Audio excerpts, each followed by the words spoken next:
ಎಲ್ರಿಗೂ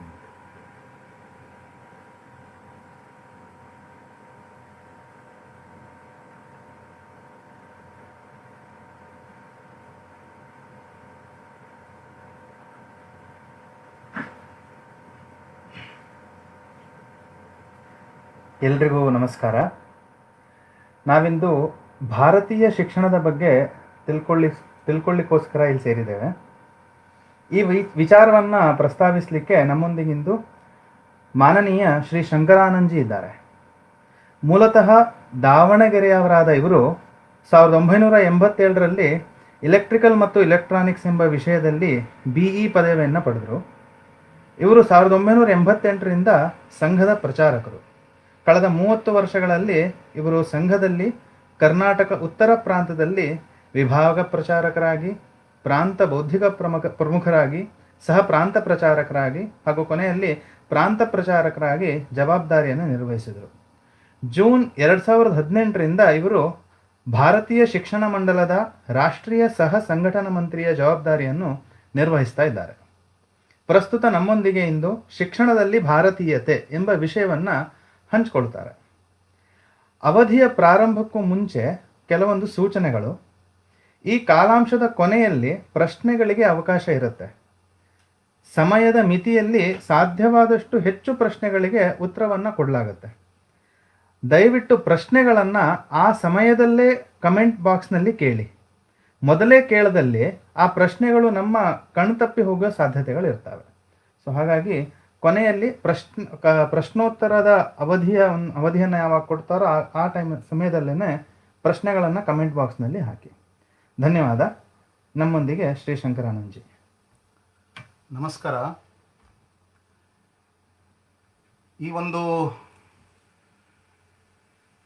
ತಂತ್ರಜ್ಞಾನದ ಮಾಧ್ಯಮದ ಮೂಲಕ ನಿಮ್ಮೆಲ್ಲರನ್ನೂ ಭೇಟಿ ಮಾಡತಕ್ಕಂಥ, ಸಂಬೋಧಿಸ್ತಕ್ಕಂಥ ಒಂದು ಒಳ್ಳೆಯ ಅವಕಾಶವನ್ನು ಕಲ್ಪಿಸಿಕೊಟ್ಟಿರತಕ್ಕಂಥ ಪ್ರಜ್ಞಾ ಪ್ರವಾಹದ ಎಲ್ಲ ಆಯೋಜಕರಿಗೆ ನಾನು ಧನ್ಯವಾದಗಳನ್ನು ಸಲ್ಲಿಸ್ತೀನಿ. ಇವತ್ತಿನ ವಿಷಯ ಶಿಕ್ಷಣದಲ್ಲಿ ಭಾರತೀಯತೆ ಅಂತ ಇದೆ. ಶಿಕ್ಷಣ ಅಂದರೆ ಪ್ರತಿ ಕ್ಷಣ ಶಿಕ್ಷಣ ಅನ್ನೋ ಮಾತನ್ನು ನಾವು ಕೇಳ್ತೀವಿ. ಶಿಕ್ಷಣ ಅನ್ನುವುದು ಸಂಬಂಧ ಪಡದೇ ಇರತಕ್ಕಂಥ ವ್ಯಕ್ತಿ ಯಾರೂ ಇಲ್ಲ. ನೀತಿ ನಿರೂಪಕರಾಗಿ, ಯೋಜನಾಕರ್ತರಾಗಿ, ಸಂಸ್ಥೆಯನ್ನು ನಡೆಸುವವರಾಗಿ, ಅಭಿಭಾವಕರಾಗಿ, ಪಾಲಕರಾಗಿ, ವಿದ್ಯಾರ್ಥಿಗಳಾಗಿ, ಶಿಕ್ಷಕರಾಗಿ ಒಂದಲ್ಲ ಒಂದು ದೃಷ್ಟಿಯಿಂದ ಪ್ರತಿಯೊಬ್ಬರು ಶಿಕ್ಷಣದ ಜೊತೆ ಸಂಬಂಧಪಟ್ಟಿರೋರೇ ಆಗಿದ್ದಾರೆ. ಹೀಗಾಗಿ ಶಿಕ್ಷಣ ಇದು ಎಲ್ಲರಿಗೂ ಸಂಬಂಧಪಟ್ಟಂಥ ವಿಷಯ. ಹೀಗಾಗಿ ಶಿಕ್ಷಣದಲ್ಲಿ ಒಂದು ಸಣ್ಣ ವ್ಯತ್ಯಾಸ ಆದ್ರೂ ಎಲ್ಲರಿಗೂ ತಳಮಳ ಆಗುತ್ತೆ, ಎಲ್ಲರೂ ಅಸ್ವಸ್ಥರಾಗ್ತಾರೆ. ಹೀಗಾಗಿ ಬಹಳ ಸಂವೇದನಶೀಲ ವಿಷಯವೂ ಹೌದು ಈ ಶಿಕ್ಷಣ. ಆದರೆ ಈ ಶಿಕ್ಷಣಕ್ಕೆ ಹೆಚ್ಚು ಮಹತ್ವ ಸಿಗಬೇಕು. ಆಗಿರತಕ್ಕಂಥ ತಪ್ಪುಗಳನ್ನು ಸರಿಪಡಿಸಲಿಕ್ಕೆ ಒಟ್ಟಾಗಿ ಪ್ರಯತ್ನಗಳು ಆಗಬೇಕು. ಈಗಿರ್ತಕ್ಕಂಥ ಶಿಕ್ಷಣದಿಂದ ಯಾರೂ ಸಂತುಷ್ಟರಾಗಿಲ್ಲ ಅನ್ನೋದು ನಮಗೂ ನಿಮಗೂ ಎಲ್ಲರಿಗೂ ಗೊತ್ತಿರತಕ್ಕಂಥ ವಿಷಯ. ಈ ಕಡೆ ಸಂಸ್ಥೆಯನ್ನು ನಡೆಸ್ತಿರೋರು ಸಂತುಷ್ಟರಾಗಿಲ್ಲ, ಅಂದರೆ ಅವ್ರಿಗೂ ಸಮಾಧಾನ ಇಲ್ಲ. ಶಿಕ್ಷಕರಿಗೂ, ಪಾಲಕರಿಗೂ, ವಿದ್ಯಾರ್ಥಿಗಳಿಗೂ ಸಮಾಧಾನ ಇಲ್ಲ. ಶಿಕ್ಷಕರು ಶಾಲೆ ಕಾಲೇಜು ಪ್ರಾರಂಭ ಆಗುವ ಮೊದಲನೆಯ ದಿನ ಶಿಕ್ಷಕರ ಕೊಠಡಿಯಲ್ಲಿ ಕುಳಿತುಕೊಂಡು ಮಾಡುವ ಮೊದಲ ಚರ್ಚೆಯೇ ಈ ವರ್ಷದ ರಜಾ ದಿನಗಳು ಯಾವ್ಯಾವುದು ಅಂತ. ರಜಾ ದಿನಗಳ ಬಗ್ಗೆ ಯೋಚನೆ ಮಾಡ್ತಕ್ಕಂಥ ಶಿಕ್ಷಕರು ಶಾಲೆಯಿಂದ ಎಷ್ಟು ಹೊತ್ತಿಗೆ ನಾವು ಮನೆಗೆ ಹೋಗ್ತೀವಿ ಅಂತ ಯೋಚನೆ ಮಾಡ್ತಕ್ಕಂಥವ್ರು ಯೋಗದಾನ ಹೇಗೆ ಕೊಡಬಲ್ಲರು? ಮತ್ತು ಯಾವುದಾದ್ರೂ ರಜೆ ಒಂದು ಭಾನುವಾರ ಬಂತು ಅಂದರೆ ಅದಕ್ಕೆ ಎಷ್ಟು ದುಃಖ ವ್ಯಕ್ತಪಡಿಸ್ತಾರೋ ದೇವರಿಗೆ ಗೊತ್ತು. ಭಾನುವಾರ ಬರಬಾರ್ದು ಯಾವುದೇ ರಜೆ ಅನ್ನುವುದು ಎಲ್ಲರದು ಇಚ್ಛೆ ಇರುತ್ತೆ. ಇದು ಒಂದು ಸಾಮಾನ್ಯವಾದಂಥ ಅನುಭವ. ಹೀಗಾಗಿ ಶಿಕ್ಷಣದಲ್ಲಿ ಬದಲಾವಣೆ ತರಬೇಕು ಅಂತಂದಾಗ ಯಾರೋ ಒಬ್ಬರಿಂದ ಸಾಧ್ಯ ಇಲ್ಲ. ಎಲ್ಲರೂ ಸೇರಿ ಇದನ್ನು ಆಂದೋಲನವನ್ನಾಗಿ ಮಾಡಿದಾಗ, ಒಂದು ಶಕ್ತಿಯ ರೂಪದಲ್ಲಿ ನಿಂತಾಗ ಇದರಲ್ಲಿ ಬದಲಾವಣೆಯನ್ನು ತರಲಿಕ್ಕೆ ಸಾಧ್ಯವಾಗುತ್ತೆ. ಬದಲಾವಣೆಯನ್ನು ತರಬೇಕಾದ್ರೆ ಒಂದು 5 ಅಂಶಗಳ ಅವಶ್ಯಕತೆ ತುಂಬ ಇದೆ. ಮೊದಲನೇದು ಸಂಶೋಧನೆ ನಡಿಬೇಕು. ಸಂಶೋಧನೆ ಇಲ್ಲದೆ ಜ್ಞಾನ ಇಲ್ಲ, ಜ್ಞಾನ ಇಲ್ಲದೆ ಪರಿವರ್ತನೆ ಇಲ್ಲ. ಹೀಗಾಗಿ ಸಂಶೋಧನೆ, ಶಿಕ್ಷಣದಲ್ಲಿ ಪರಿವರ್ತನೆ ತರಬೇಕಾ, ಹಾಗಿದ್ರೆ ಸಂಶೋಧನೆ ನಡಿಬೇಕು. ಎರಡನೇದು, ಸಂಶೋಧನೆ ನಡೆದ ನಂತರ ಪ್ರಬೋಧನ ಆಗಬೇಕು, ಅಂದರೆ ಎಲ್ಲರಲ್ಲೂ ಅರಿವು ನಿರ್ಮಾಣ ಮಾಡತಕ್ಕಂಥ ಕೆಲಸ ಆಗಬೇಕು. ಮೂರನೇದು, ಪ್ರಶಿಕ್ಷಣ ಆಗಬೇಕು. ಕೇವಲ ಪ್ರಬೋಧನದಿಂದ, ಅರಿವು ಮೂಡಿಸುವುದರಿಂದ ಕೆಲಸ ಆಗಲ್ಲ. ಅರಿವು ಮೂಡುತ್ತೆ, ಮುಂದೇನು ಮಾಡಬೇಕು, ಹೇಗೆ ಮಾಡಬೇಕು ಇದನ್ನು ಅನ್ನೋದಕ್ಕೆ ಒಂದು ಕ್ರಿಯಾ ಯೋಜನೆಯನ್ನು ರೂಪಿಸಿ ಪ್ರಶಿಕ್ಷಣದ ವ್ಯವಸ್ಥೆ ಆಗಬೇಕು. ನಾಲ್ಕನೇದಾಗಿ, ಇದೆಲ್ಲವೂ ಸಹಿತ ಪ್ರಕಾಶನದ ಮೂಲಕ ಹೊರಗೆ ಬರಬೇಕು. ಇದೆಲ್ಲವೂ ಡಾಕ್ಯುಮೆಂಟ್ ಆಗಬೇಕು, ದಾಖಲೆ ಆಗಬೇಕು. ಐದನೇದಾಗಿ, ಇದನ್ನೆಲ್ಲ ಮಾಡಲಿಕ್ಕೆ ಯೋಗ್ಯರಾದಂಥ ವ್ಯಕ್ತಿಗಳು ಬೇಕು, ನೆಟ್ವರ್ಕಿಂಗ್ ಬೇಕು. ಇದನ್ನೆಲ್ಲ ಮಾಡಲಿಕ್ಕೆ ಉತ್ತಮರಾದಂಥ ವ್ಯಕ್ತಿಗಳು ಬೇಕು, ಅಂದರೆ ಸಮರ್ಪಣೆಯ ಭಾವದಿಂದ ಮಾಡುವಂಥವ್ರು ಬೇಕು. ಹೀಗೆ ಈ 5 ಅಂಶಗಳನ್ನು ಗಮನದಲ್ಲಿಟ್ಕೊಂಡು ಬದಲಾವಣೆಯನ್ನು ತರತಕ್ಕಂಥ ಕೆಲಸಕ್ಕೆ ನಾವು ನಮ್ಮನ್ನು ತೊಡಗಿಸ್ಕೋಬೇಕಾಗತ್ತೆ. ಆದರೆ ಇನ್ನು ಬದಲಾವಣೆ ತರಬೇಕಾಗಿರೋದು ಯಾವ ವಿಷಯದಲ್ಲಿ? ಬದಲಾವಣೆ ತರಬೇಕಾಗಿರೋದು ಸಾಮಾನ್ಯವಾಗಿ ಒಂದು ಶಾಲೆ ತುಂಬ ಒಳ್ಳೆಯ ಶಾಲೆ ಅಂತ ಕರೆಸ್ಕೋಬೇಕು, ಕಾಲೇಜ್ ಒಳ್ಳೆಯ ಶಾಲೆ ಅಂತ ಕರೆಸ್ಕೋಬೇಕು ಅಂತ ಆದರೆ ಕೆಲವರು ಸಾಮಾನ್ಯವಾಗಿ ಜನ ಹೇಳುವುದು ರೂಢಿ ಉಂಟು. ಅದು ಅಂದರೆ ಶಾಲೆಯಲ್ಲಿ 1-2-4 ದೇಶಭಕ್ತಿ ಗೀತೆಗಳನ್ನು ನಾವು ಹೇಳ್ಕೊಟ್ವಿ, 4 ಶ್ಲೋಕಗಳನ್ನು ಹೇಳ್ಕೊಟ್ವಿ, ಮಹಾಪುರುಷರ 4 ಕಥೆಗಳನ್ನು ಹೇಳಿದ್ವಿ, ಜಯಂತಿಗಳನ್ನು ಆಚರಿಸಿದ್ವಿ. ಇದರಿಂದ ಜನ ಭಾವಿಸ್ತಾರೆ ಈ ಶಾಲೆಯಲ್ಲಿ ಒಳ್ಳೆಯ ಶಿಕ್ಷಣ ಸಿಗ್ತಾ ಇದೆ ಅಂತ. ಇದ್ಯಾವುದು ತಪ್ಪಲ್ಲ, ಆದರೆ ಮುಖ್ಯವಾಗಿ ಶಿಕ್ಷಣದಲ್ಲಿ ಭಾರತೀಯತೆ ತರಬೇಕು ಅಂತ ಹೊರಟಾಗ ಮೊದಲನೆಯದಾಗಿ ಶಿಕ್ಷಣದ ಉದ್ದೇಶದಲ್ಲಿ ಬದಲಾವಣೆಯನ್ನು ನಾವು ತರಬೇಕಾಗುತ್ತೆ. ದೃಷ್ಟಿ ಪರಿವರ್ತನೆ ಆಗಬೇಕು. ದೃಷ್ಟಿ ಪರಿವರ್ತನೆ ಆಗದ ಹೊರತು ಶಿಕ್ಷಣದಲ್ಲಿ ಬದಲಾವಣೆ ತರಕ್ಕಾಗಲ್ಲ. ಅದಕ್ಕಾಗಿ ಶಿಕ್ಷಣದ ಉದ್ದೇಶದಲ್ಲಿ ಬದಲಾವಣೆ, ಎರಡನೇದು ಶಿಕ್ಷಣದ ನೀತಿಯಲ್ಲಿ ಬದಲಾವಣೆ, ಮೂರನೇದು ಶಿಕ್ಷಣದ ಪಾಠ್ಯಕ್ರಮದಲ್ಲಿ ಬದಲಾವಣೆ. ಪಾಠ್ಯಕ್ರಮ ಅಂದಾಗ ಅದರಲ್ಲಿ ಮೂಲ್ಯಾಂಕನವೂ ಬಂತು. ಅಂದರೆ ಮೂಲ್ಯಾಂಕನ, ಅಸೆಸ್ಮೆಂಟ್, ವಿದ್ಯಾರ್ಥಿಯನ್ನು ನಾವು ಹೇಗೆ ಅಳಿತೀವಿ, ಅವನ ಶಕ್ತಿಯನ್ನು, ಅವನ ಕೌಶಲ್ಯವನ್ನು, ಅವನ ಮೌಲ್ಯಗಳನ್ನು, ಇದು ಮೂಲ್ಯಾಂಕನ. ಇದು ಕೂಡ ಪಾಠ್ಯಕ್ರಮದಲ್ಲಿ ಬರುತ್ತೆ. ಇದು ಮೂರನೇ ಅಂಶ. ನಾಲ್ಕನೇದು ಶಿಕ್ಷಣ ಪದ್ಧತಿ. ಇದು ಹೇಗಿದೆ ಅನ್ನುವುದರ ಮೇಲೆ ಶಿಕ್ಷಣದ ಗುಣಮಟ್ಟವನ್ನು ನಾವು ಅಳಿಬೇಕು. ಶಿಕ್ಷಣ ಅಂದಾಗ ವಿವೇಕಾನಂದರು ಹೇಳಿರುವ ಮಾತು ತುಂಬಾ ಪ್ರಸಿದ್ಧವಾಗಿದೆ. Education is the divinity, the manifestation of the divinity already inside the man. ಅಂದರೆ ಮನುಷ್ಯನ ಒಳಗಡೆ ಅಡಗಿರ್ತಕ್ಕಂಥ ಶಿಕ್ಷಣವನ್ನು, ಜ್ಞಾನವನ್ನ, ದೈವತ್ವವನ್ನ ಅದು ಪ್ರಕಟಪಡಿಸುವುದೇ ಶಿಕ್ಷಣ ಅನ್ನತಕ್ಕಂಥ ಮಾತನ್ನು ನಾವು ಕೇಳ್ತೀವಿ. ಅಂದರೆ ಇದರಲ್ಲಿ ಬಹಳ ಮುಖ್ಯವಾಗಿ ಶಿಕ್ಷಣದಲ್ಲಿ ಪರಿವರ್ತನೆಯನ್ನ ತರೋದಕ್ಕೆ ಹೊರಡುವಾಗ ನಾವು ಗಮನಿಸಬೇಕಾದಂಥ ಒಂದು ಮುಖ್ಯವಾದ ವಿಷಯ ಅಂದರೆ ಮನುಷ್ಯನನ್ನ ನೋಡುವ ದೃಷ್ಟಿ. ಮನುಷ್ಯ ನಿರ್ಮಾಣ, ಮ್ಯಾನ್ ಮೇಕಿಂಗ್ ಅಂದಾಗ ಆ ಮ್ಯಾನ್ ಅನ್ನುವವನನ್ನ, ಆ ಮನುಷ್ಯ ಅನ್ನುವವನನ್ನ ಯಾವ ದೃಷ್ಟಿಯಿಂದ ನೋಡಬೇಕು? ನೋಡಿ, ನಮ್ಮ ದೇಶ ಮತ್ತು ಪಶ್ಚಿಮದ ದೇಶಗಳದ್ದು ಅಜಗಜಾಂತರ ವ್ಯತ್ಯಾಸ ಇದೆ. ಮನುಷ್ಯನನ್ನ ನೋಡುವ ದೃಷ್ಟಿ ಹೇಗೆ? ಪಶ್ಚಿಮದಲ್ಲಿ ಮನುಷ್ಯನನ್ನ, ವ್ಯಕ್ತಿಯನ್ನ ಇಂಡಿವಿಜುವಲ್ ಅಂತ ಕರೀತಾರೆ. ಇಂಡಿವಿಜುವಲ್ ಅಂತ ಯಾಕೆ ಕರೆದ್ರು ಅಂದ್ರೆ ಹೀ ಈಸ್ ಇಂಡಿವಿಸಿಬಲ್. ಅವನನ್ನ ಅವಿಭಾಜ್ಯಗೊಳಿಸಕ್ಕಾಗಲ್ಲ, ಅವನು ಅವಿಭಜಿತ, ಅವನನ್ನ ವಿಭಜಿಸಕ್ಕಾಗಲ್ಲ, ಅವನನ್ನ ತುಂಡರಿಸಕ್ಕಾಗಲ್ಲ. ಅವನು individual, he can not be divided. So is indivisible, so he is individual. ಇದು ಒಂದು ಥರ ನಕಾರಾತ್ಮಕವಾದಂತಹ ವಿವರಣೆ ಮನುಷ್ಯನನ್ನ ಕುರಿತಾಗಿ. ಆದರೆ ನಮ್ಮ ದೇಶದಲ್ಲಿ ಮನುಷ್ಯನನ್ನ ವ್ಯಕ್ತಿ ಅಂತ ಕರೆದ್ರು. ವ್ಯಕ್ತಿ ಅಂದಾಗ ಎಷ್ಟು ಧನಾತ್ಮಕವಾದಂತಹ ಸಕಾರಾತ್ಮಕವಾದಂತಹ ವಿವರಣೆ ಇದೆ ಇದಕ್ಕೆ, ಶಬ್ದಕ್ಕೆ. ಅಂದ್ರೆ ವ್ಯಕ್ತಿ ಅಂದ್ರೆ ವ್ಯಕ್ತಪಡಿಸುವವನು. ಅವನೇನು ವ್ಯಕ್ತಪಡಿಸ್ಬೇಕು, ಎಷ್ಟು ಸ್ತರಗಳಲ್ಲಿ ವ್ಯಕ್ತಪಡಿಸ್ಬೇಕು, ಹೇಗೆ ವ್ಯಕ್ತಪಡಿಸ್ಬೇಕು, ಇದೆಲ್ಲವೂ ಚಿಂತನೆಗೆ ಯೋಗ್ಯವಾದಂತಹ ವಿಷಯ. ಮನುಷ್ಯನನ್ನ ಪ್ರಾಣಿಯಂತೆ ಪಶ್ಚಿಮದ ದೇಶದವರು ನೋಡಿದ್ರು, ಮನುಷ್ಯನೂ ಒಂದು ಪ್ರಾಣಿ ಅಂತ ನೋಡಿದ್ರು. Man is an economical animal, man is A bundle of desires ಅಂತೆಲ್ಲ ಕರೆದ್ರು. ಮ್ಯಾನ್ ಈಸ್ ಅನ್ ಅನಿಮಲ್ ಅಂತ ಕರೆದ್ರು. ಅನಿಮಲ್ ಅಂತ ಕರೆದಿದ್ರಿಂದಾಗಿ ಪ್ರಾಣಿ ಸಮೂಹಕ್ಕೆ ಮನುಷ್ಯನನ್ನು ಸೇರಿಸ್ಬಿಟ್ರು. ನೀತಿಗಳನ್ನ ರೂಪಿಸುವಾಗ ಆ ಪ್ರಾಣಿಗಳಿಗೆ ಯಾವ ನಿಯಮಗಳು ಅನ್ವಯವಾಗುತ್ತಾವೋ ಅದೇ ನಿಯಮವನ್ನ ಮನುಷ್ಯನಿಗೂ ಅನ್ವಯ ಮಾಡಿದರು. ಉದಾಹರಣೆಗೆ, ಕಾಡಿನಲ್ಲಿ ಪ್ರಾಣಿಗಳು ವಾಸ ಮಾಡ್ತವೆ. ಅವು ಬದುಕಬೇಕಾದ್ರೆ ಸಹಜವಾದ ಆಯ್ಕೆ ಅವುಗಳಿಗಿರುತ್ತೆ.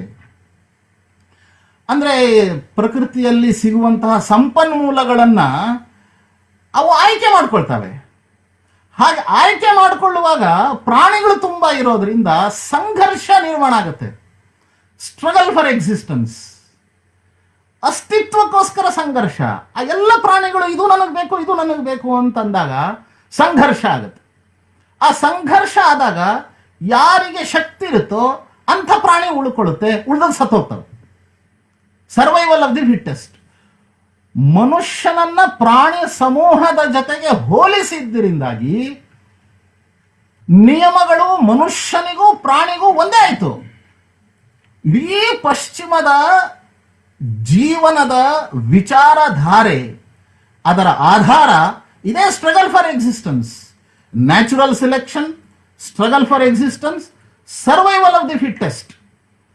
ಇದರ ಪರಿಣಾಮವಾಗಿ ಪ್ರಕೃತಿಯನ್ನ ಭೋಗಿಸುವಂತಹ ಒಂದು ಪ್ರವೃತ್ತಿ ನಿರ್ಮಾಣ ಆಯಿತು.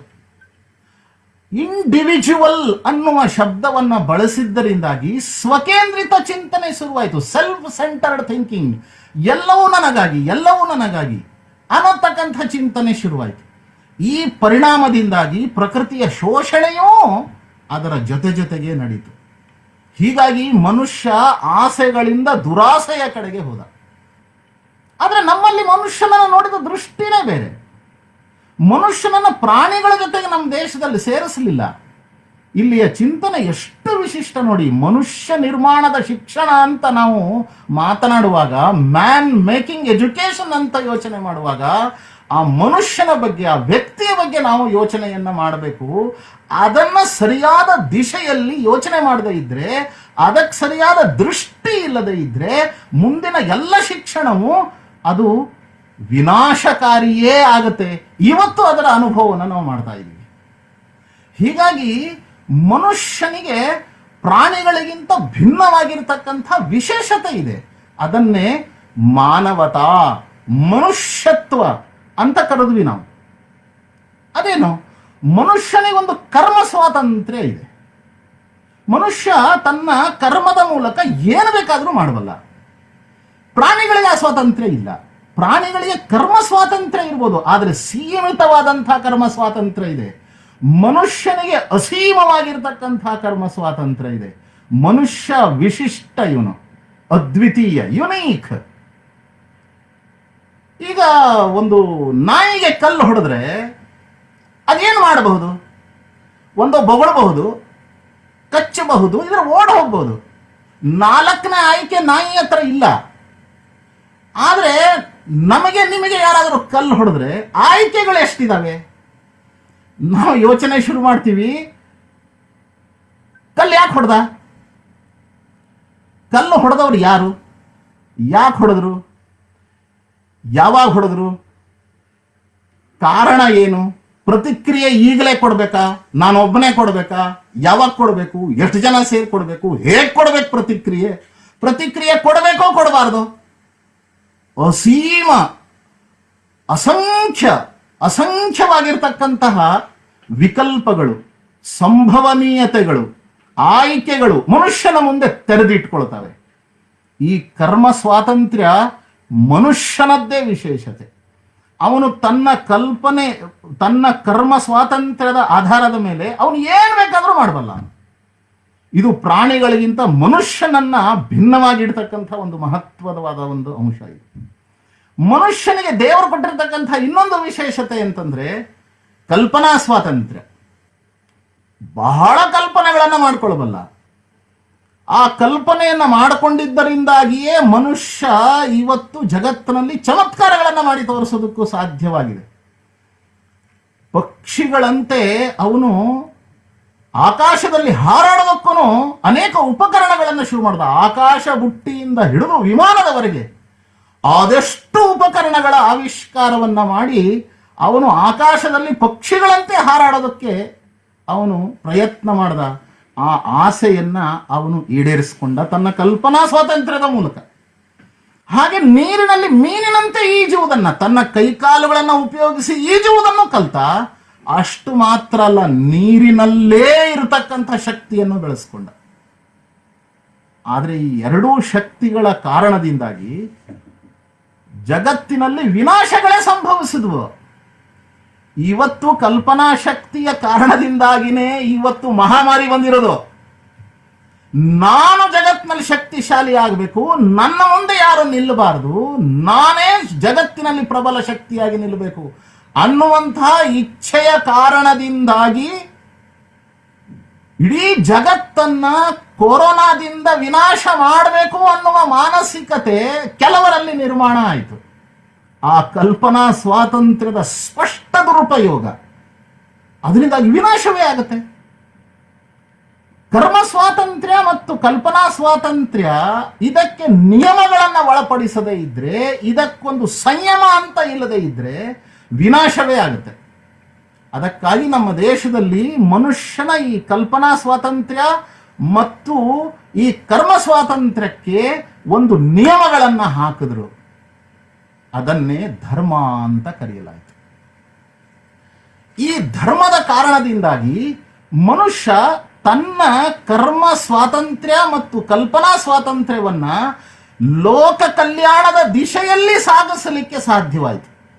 ಏನನ್ನೇ ಮಾಡೋದಾದ್ರೂ ಸಹ ಇದು ಲೋಕಕ್ಕೆ ಕಲ್ಯಾಣವಾಗುತ್ತಾ, ಇದು ವಿಕಾಸಕ್ಕೆ ಕಾರಣವಾಗುತ್ತಾ ಅನ್ನುವ ಪ್ರಶ್ನೆಯನ್ನೇ ಹಾಕ್ಕೊಂಡು ಕಲ್ಪನೆಯನ್ನು ಮಾಡಬೇಕು, ಅದಕ್ಕನುಗುಣವಾದ ಕರ್ಮವನ್ನು ಮಾಡ್ತಾ ಹೋಗಬೇಕಾಗತ್ತೆ.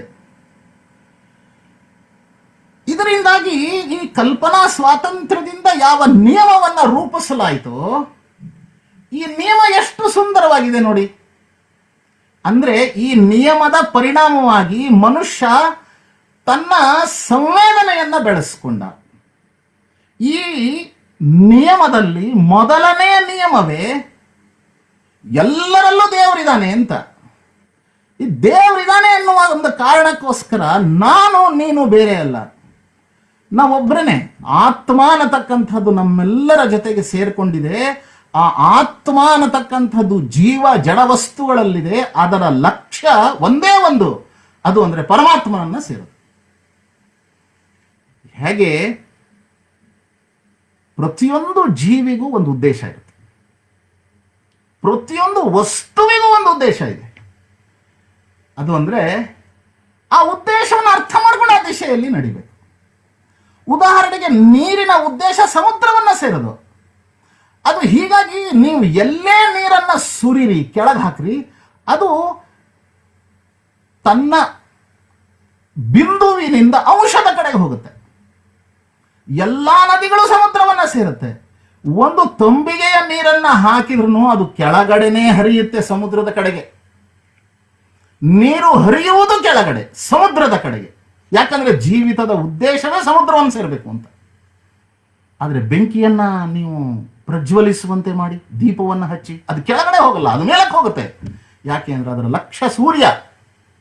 ಅದು ತನ್ನ ಬಿಂದುವಿನಿಂದ ಅಂಶದ ಕಡೆಗೆ ಹೋಗಬೇಕು, ಅದು ಅದರ ಜೀವಿತದ ಲಕ್ಷ್ಯ. ಬೆಂಕಿಯ ಜ್ವಾಲೆಗಳು ಮೇಲಕ್ಕೆ ಹೋಗ್ತವೆ. ಹಾಗೆ ಪ್ರತಿಯೊಬ್ಬ ಮನುಷ್ಯನಲ್ಲಿ ಪ್ರತಿಯೊಬ್ಬ ಜೀವಿಯಲ್ಲಿ ಇರತಕ್ಕಂತಹ ಆತ್ಮ ಅನ್ನತಕ್ಕಂತಹ ಒಂದು ಅವ್ಯಕ್ತವಾದಂತಹ ಆದರೆ ಅನುಭವಕ್ಕೆ ಬರಬಹುದಾದಂತಹ ಒಂದು ಸಂಗತಿ ಏನಿದೆಯೋ ಇದರ ಲಕ್ಷ್ಯ ಪರಮಾತ್ಮನನ್ನೇ ಸೇರೋದು, ಬೇರೆ ದಾರಿನೇ ಇಲ್ಲ ಅದಕ್ಕೆ. ಅದರ ಜೀವಿತದ ಉದ್ದೇಶವೇ ಅದು. ಇದನ್ನ ಅರ್ಥ ಮಾಡಿಕೊಂಡು ಆತ್ಮ ಅನ್ನತಕ್ಕಂಥದ್ದು ಪರಮಾತ್ಮನ ಜೊತೆಗೆ ಸೇರ್ಬೇಕಾದ್ರೆ ಹೇಗೆ, ಅದಕ್ಕೆ ದಾರಿ ಯಾವುದು, ಅದಕ್ಕೆ ನಿಯಮಗಳೇನು ಅಂದ್ರೆ ಮನುಷ್ಯ ಮೊದಲು ತಾನು ಯಾರು ಅಂತ ಅರ್ಥ ಮಾಡ್ಕೋಬೇಕು. ಜೊತೆಗೆ ತನ್ನಂತೆ ಇರುವ ಇನ್ನೊಬ್ಬ ಮನುಷ್ಯನ ಜೊತೆಗಿನ ತನ್ನ ಸಂಬಂಧವನ್ನು ಅರ್ಥ ಮಾಡ್ಕೋಬೇಕು. ನನಗೂ ಮತ್ತು ಉಳಿದ ವ್ಯಕ್ತಿಗಳ ಜೊತೆಗಿರುವ ಸಂಬಂಧ ಏನು, ನನಗೂ ಮತ್ತು ಈ ಕುಟುಂಬಕ್ಕೂ ಈ ಸಮಾಜಕ್ಕೂ ಇರುವ ಸಂಬಂಧ ಏನು, ನನಗೂ ಮತ್ತು ಈ ಪ್ರಕೃತಿಗೂ ಸೃಷ್ಟಿಗೂ ಇರುವ ಸಂಬಂಧ ಏನು, ನನಗೂ ಮತ್ತು ಪರಮಾತ್ಮನಿಗೂ ಇರುವ ಸಂಬಂಧ ಏನು. ಇದನ್ನ ಈ ಸಂಬಂಧವನ್ನು ಅರ್ಥ ಮಾಡ್ಕೋಬೇಕು. ಈ ಸಂಬಂಧಗಳನ್ನ ನಿರ್ವಹಣೆ ಮಾಡಬೇಕು. ಸಂಬಂಧಗಳನ್ನ ನಿರ್ವಹಣೆ ಮಾಡಬೇಕಾದ್ರೆ ಕೆಲವು ಕರ್ತವ್ಯಗಳನ್ನ ಪಾಲಿಸಲೇಬೇಕು. ಅದನ್ನೇ ಧರ್ಮ ಅಂತ ಕರೆದ್ರು. ಅದರಿಂದಾಗಿ ಈ ಧರ್ಮದ ಮುಖ್ಯ ಉದ್ದೇಶವೇ ಲೋಕ ಕಲ್ಯಾಣ. ಇದು ನಾವೆಲ್ಲರೂ ಸುಖವಾಗಿ ಬದುಕೋಕಿರ್ತಕ್ಕಂಥ ನಿಯಮಗಳು. ಆತ್ಮ ಸಹಜ ಸ್ವಭಾವದಿಂದಲೇ ಪರಮಾತ್ಮನ ಜೊತೆಗೆ ಒಂದಾಗ್ತಕ್ಕಂತಹ ಒಂದು ಪ್ರವೃತ್ತಿ ಅದರದು. ಅದನ್ನ ಸಾಧಿಸಬೇಕಾದ್ರೆ ನಾನು ಹೇಗೆ ಬದುಕಬೇಕು, ಈ ಒಂದು ಲೋಕದಲ್ಲಿ ನನ್ನ ಮತ್ತು ಉಳಿದವರ ಸಂಬಂಧಗಳು, ಇದನ್ನ ತಿಳಿಸ್ತಕ್ಕಂಥ ನಿಯಮಗಳೇ ಧರ್ಮ. ನೋಡಿ, ಸಂವೇದನೆ ಅನ್ನತಕ್ಕಂಥದ್ದು ಒಂದು ಶಬ್ದ, ಬಹಳ ಸುಂದರವಾದ ಶಬ್ದ. ನನಗೆ ನೋವಾದಾಗ ಅದು ವೇದನೆ ಅಂತ ಕರೆಸ್ಕೊಳ್ಳುತ್ತೆ. ಇನ್ನೊಬ್ಬರಿಗಾದ ನೋವಿಗೆ ನಾನು ಅನುಭವಿಸುವ ವೇದನೆ ಅದು ಸಂವೇದನೆ ಆಗುತ್ತೆ. ಇಲ್ಲಿ ದಿಲ್ಲಿನಲ್ಲಿ ನಮ್ಮ ಕಾರ್ಯಾಲಯದ ಹತ್ರ ಒಬ್ಬ ನಮ್ಮ ಸ್ವಯಂ ಸೇವಕ ಅಪಘಾತಕ್ಕೆ ಈಡಾದ. ಹುಡುಗ ಇನ್ನು 10-11ನೇ ತರಗತಿ ಓದ್ತಿದ್ದಾನೆ, 10ನೇ ತರಗತಿ ಅವನು. ಅವನದು ಆಕ್ಸಿಡೆಂಟ್ ಆಯಿತು, ಅಪಘಾತಕ್ಕೀಡಾದ, ಕಾಲು ಫ್ರ್ಯಾಕ್ಚರ್ ಆಯಿತು, ಕೈಗೂ ಏಟು ಬಿತ್ತು, ಮುಖಕ್ಕೆ ತಲೆಗೆ ಏಟು ಬಿತ್ತು. ಅವನನ್ನು ಆಸ್ಪತ್ರೆಗೆ ಸೇರಿಸಿದ್ದಾರೆ. ತಲೆಗೆಲ್ಲ ಬ್ಯಾಂಡೇಜು, ಕೈ ಕಾಲುಗಳಿಗೆಲ್ಲ ಬ್ಯಾಂಡೇಜು. ಅವನ ತಮ್ಮ, ಅವನ ಅಣ್ಣ ದೊಡ್ಡವನು ಓಡಾಡ್ತಾ ಬಂದ. ಅವನು ಚಿಕ್ಕವನೇ, ಅವನೇನು ಬಹಳ ದೊಡ್ಡವನು, ಇನ್ನು 10 12. ಈ ಅಣ್ಣನ ಕಣ್ಣಲ್ಲಿ ನೀರು ಬರ್ತಾ ಇದೆ ಆಸ್ಪತ್ರೆಯಲ್ಲಿ. ಅವನು ಅಳ್ತಾ ಇದ್ದಾನೆ, ಅಣ್ಣ ಓಡೋಡಿ ಬಂದಿದ್ದಾನೆ, ಅವನು ಅಳ್ತಾ ಇದ್ದಾನೆ. ಆ ತಮ್ಮ ಆಸ್ಪತ್ರೆಯಲ್ಲಿ ಹಾಸಿಗೆ ಮೇಲೆ ಮಲಗಿದ್ದಾನೆ, ಅವನು ನಗ್ತಾ ಇದ್ದಾನೆ. ಅಣ್ಣ ಯಾಕೆ ಅಳ್ತಿದ್ಯಾ, ನಾ ಚೆನ್ನಾಗಿದ್ದೀನಿ ಅಂತ ಇವನು ನಗ್ತಾ ನಗ್ತಾ ಮಾತಾಡ್ತಿದ್ರೆ ಅವನು ಅಳ್ತಾ ಅಳ್ತಾ ಮಾತಾಡ್ತಿದ್ದಾನೆ. ನೋವು ಅನುಭವಿಸ್ತಿರೋನು ಅವನು, ನೋವಾಗಿರೋದು ಅವನಿಗೆ, ನೋವಿನ ಅನುಭವ ಇವನಿಗಾಗ್ತಾ ಇದೆ. ಎಂಥ ಸುಂದರವಾದಂಥ ಕಲ್ಪನೆ ರೀ ಇದು. ಈ ಒಂದು ಸಂವೇದನೆ, ಇದು ಮನುಷ್ಯರ ನಡುವಿನ ಸಂಬಂಧ. ಇದು ಒಂದು ಕುಟುಂಬದಲ್ಲಿ ಈ ಸಂಬಂಧಗಳು ಪರಾಕಾಷ್ಠೆಯನ್ನ ತಲುಪ್ತವೆ. ಈ ಸಂವೇದನೆಯ ಕಾರಣದಿಂದಾಗಿನೇ ಮನುಷ್ಯ ಸರ್ವಸ್ವವನ್ನು ತ್ಯಾಗ ಮಾಡೋದಕ್ಕೆ ಸಿದ್ಧನಾಗ್ತಾನೆ, ತಾಯಿಗಾಗಿ, ತಂದೆಗಾಗಿ, ಬಂಧುಗಳಿಗಾಗಿ. ಇದು ಆತ್ಮೀಯತೆ. ಇದು ಈ ಆತ್ಮೀಯತೆಯಲ್ಲಿ ಆತ್ಮ ಅನ್ನೋ ಶಬ್ದ ಇದೆ. ಮನುಷ್ಯನನ್ನು ಅರ್ಥ ಮಾಡ್ಕೋಬೇಕಾದ್ರೆ ಇದೆಲ್ಲ ಸಂಗತಿಗಳನ್ನು ಯೋಚಿಸದೇ ಇದ್ರೆ ಶಿಕ್ಷಣದ ನೀತಿಯನ್ನು ರೂಪಿಸಕ್ಕಾಗಲ್ಲ. ಹೀಗಾಗಿ ಮನುಷ್ಯರ ನಡುವಿನ ಸಂಬಂಧಗಳನ್ನು ನಾವು ಗಟ್ಟಿಗೊಳಿಸ್ತಕ್ಕಂಥ, ಇನ್ನಷ್ಟು ಮಧುರಗೊಳಿಸ್ತಕ್ಕಂಥ, ಇನ್ನಷ್ಟು ಉನ್ನತಕ್ಕೇರಿಸ್ತಕ್ಕಂತಹ ನೀತಿ ಶಿಕ್ಷಣದಲ್ಲಿ ಇರಬೇಕು. ಅದರಿಂದ ಈ ಆತ್ಮೀಯತೆಯ ವಿಸ್ತಾರವೇ ಮನುಷ್ಯನನ್ನ ಸಮಾಜದ ಜೊತೆಗೆ ಜೋಡಿಸುತ್ತೆ. ಆತ್ಮೀಯತೆಯ ವಿಸ್ತಾರವೇ ಸೃಷ್ಟಿಯ ಜೊತೆಗೆ ಜೋಡಿಸುತ್ತೆ. ಅದು ಇನ್ನಷ್ಟು ವಿಸ್ತಾರವಾದಾಗ ಪರಮಾತ್ಮನ ಜೊತೆಗೆ ಸೇರುತ್ತೆ. ಬದುಕಿರುವಾಗಲೇ ಮನುಷ್ಯ ದೇವರಾಗುವುದು ಈ ಆತ್ಮೀಯತೆಯ ವಿಸ್ತಾರದ ಕಾರಣದಿಂದ. ಶಿಕ್ಷಣ ಅನ್ನತಕ್ಕಂಥದ್ದು ಇದು. ಅದಕ್ಕಾಗಿಯೇ ವಿಷ್ಣು ಪುರಾಣದ 19ನೇ ಅಧ್ಯಾಯದ 76ನೇ ಶ್ಲೋಕ ಶಿಕ್ಷಣದ ಬಗ್ಗೆ ಬಹಳ ಸುಂದರವಾಗಿ ವಿಸ್ತಾರವನ್ನ ಮಾಡಿದೆ. ತತ್ಕರ್ಮ ಎನ್ನ ಬಂಧಾಯ ಸಾ ವಿದ್ಯಾ ಯಾ ವಿಮುಕ್ತಯೇ ಆಯಾಸಾಯ ಪರಂಕರ್ಮ ವಿದ್ಯಾನ್ಯಾಶಿಲ್ಪ ನೈಪುಣಂ. ತತ್ಕರ್ಮ ಎನ್ನ ಬಂಧಾಯ. ಶಿಕ್ಷಣದ ಉದ್ದೇಶ ಏನಿರಬೇಕು ಅಂದ್ರೆ, ಯಾವುದೇ ಕರ್ಮವನ್ನ ನೀನು ಮಾಡುವುದಾದರೆ ಆ ಕರ್ಮದಿಂದಾಗಿ ನೀನು ಬಂಧನಕ್ಕೆ ಒಳಗಾಗಬಾರದು. ನೀನು ಬಂಧನಕ್ಕೆ ಒಳಗಾಗುವಂತಹ ಕರ್ಮಗಳನ್ನು ಮಾಡುವಂಗಿಲ್ಲ. ಬಂಧನಕ್ಕೆ ಒಳಗಾಗದೆ ಕರ್ಮವನ್ನ ಮಾಡುವುದು ನಿಜವಾದ ಕರ್ಮ.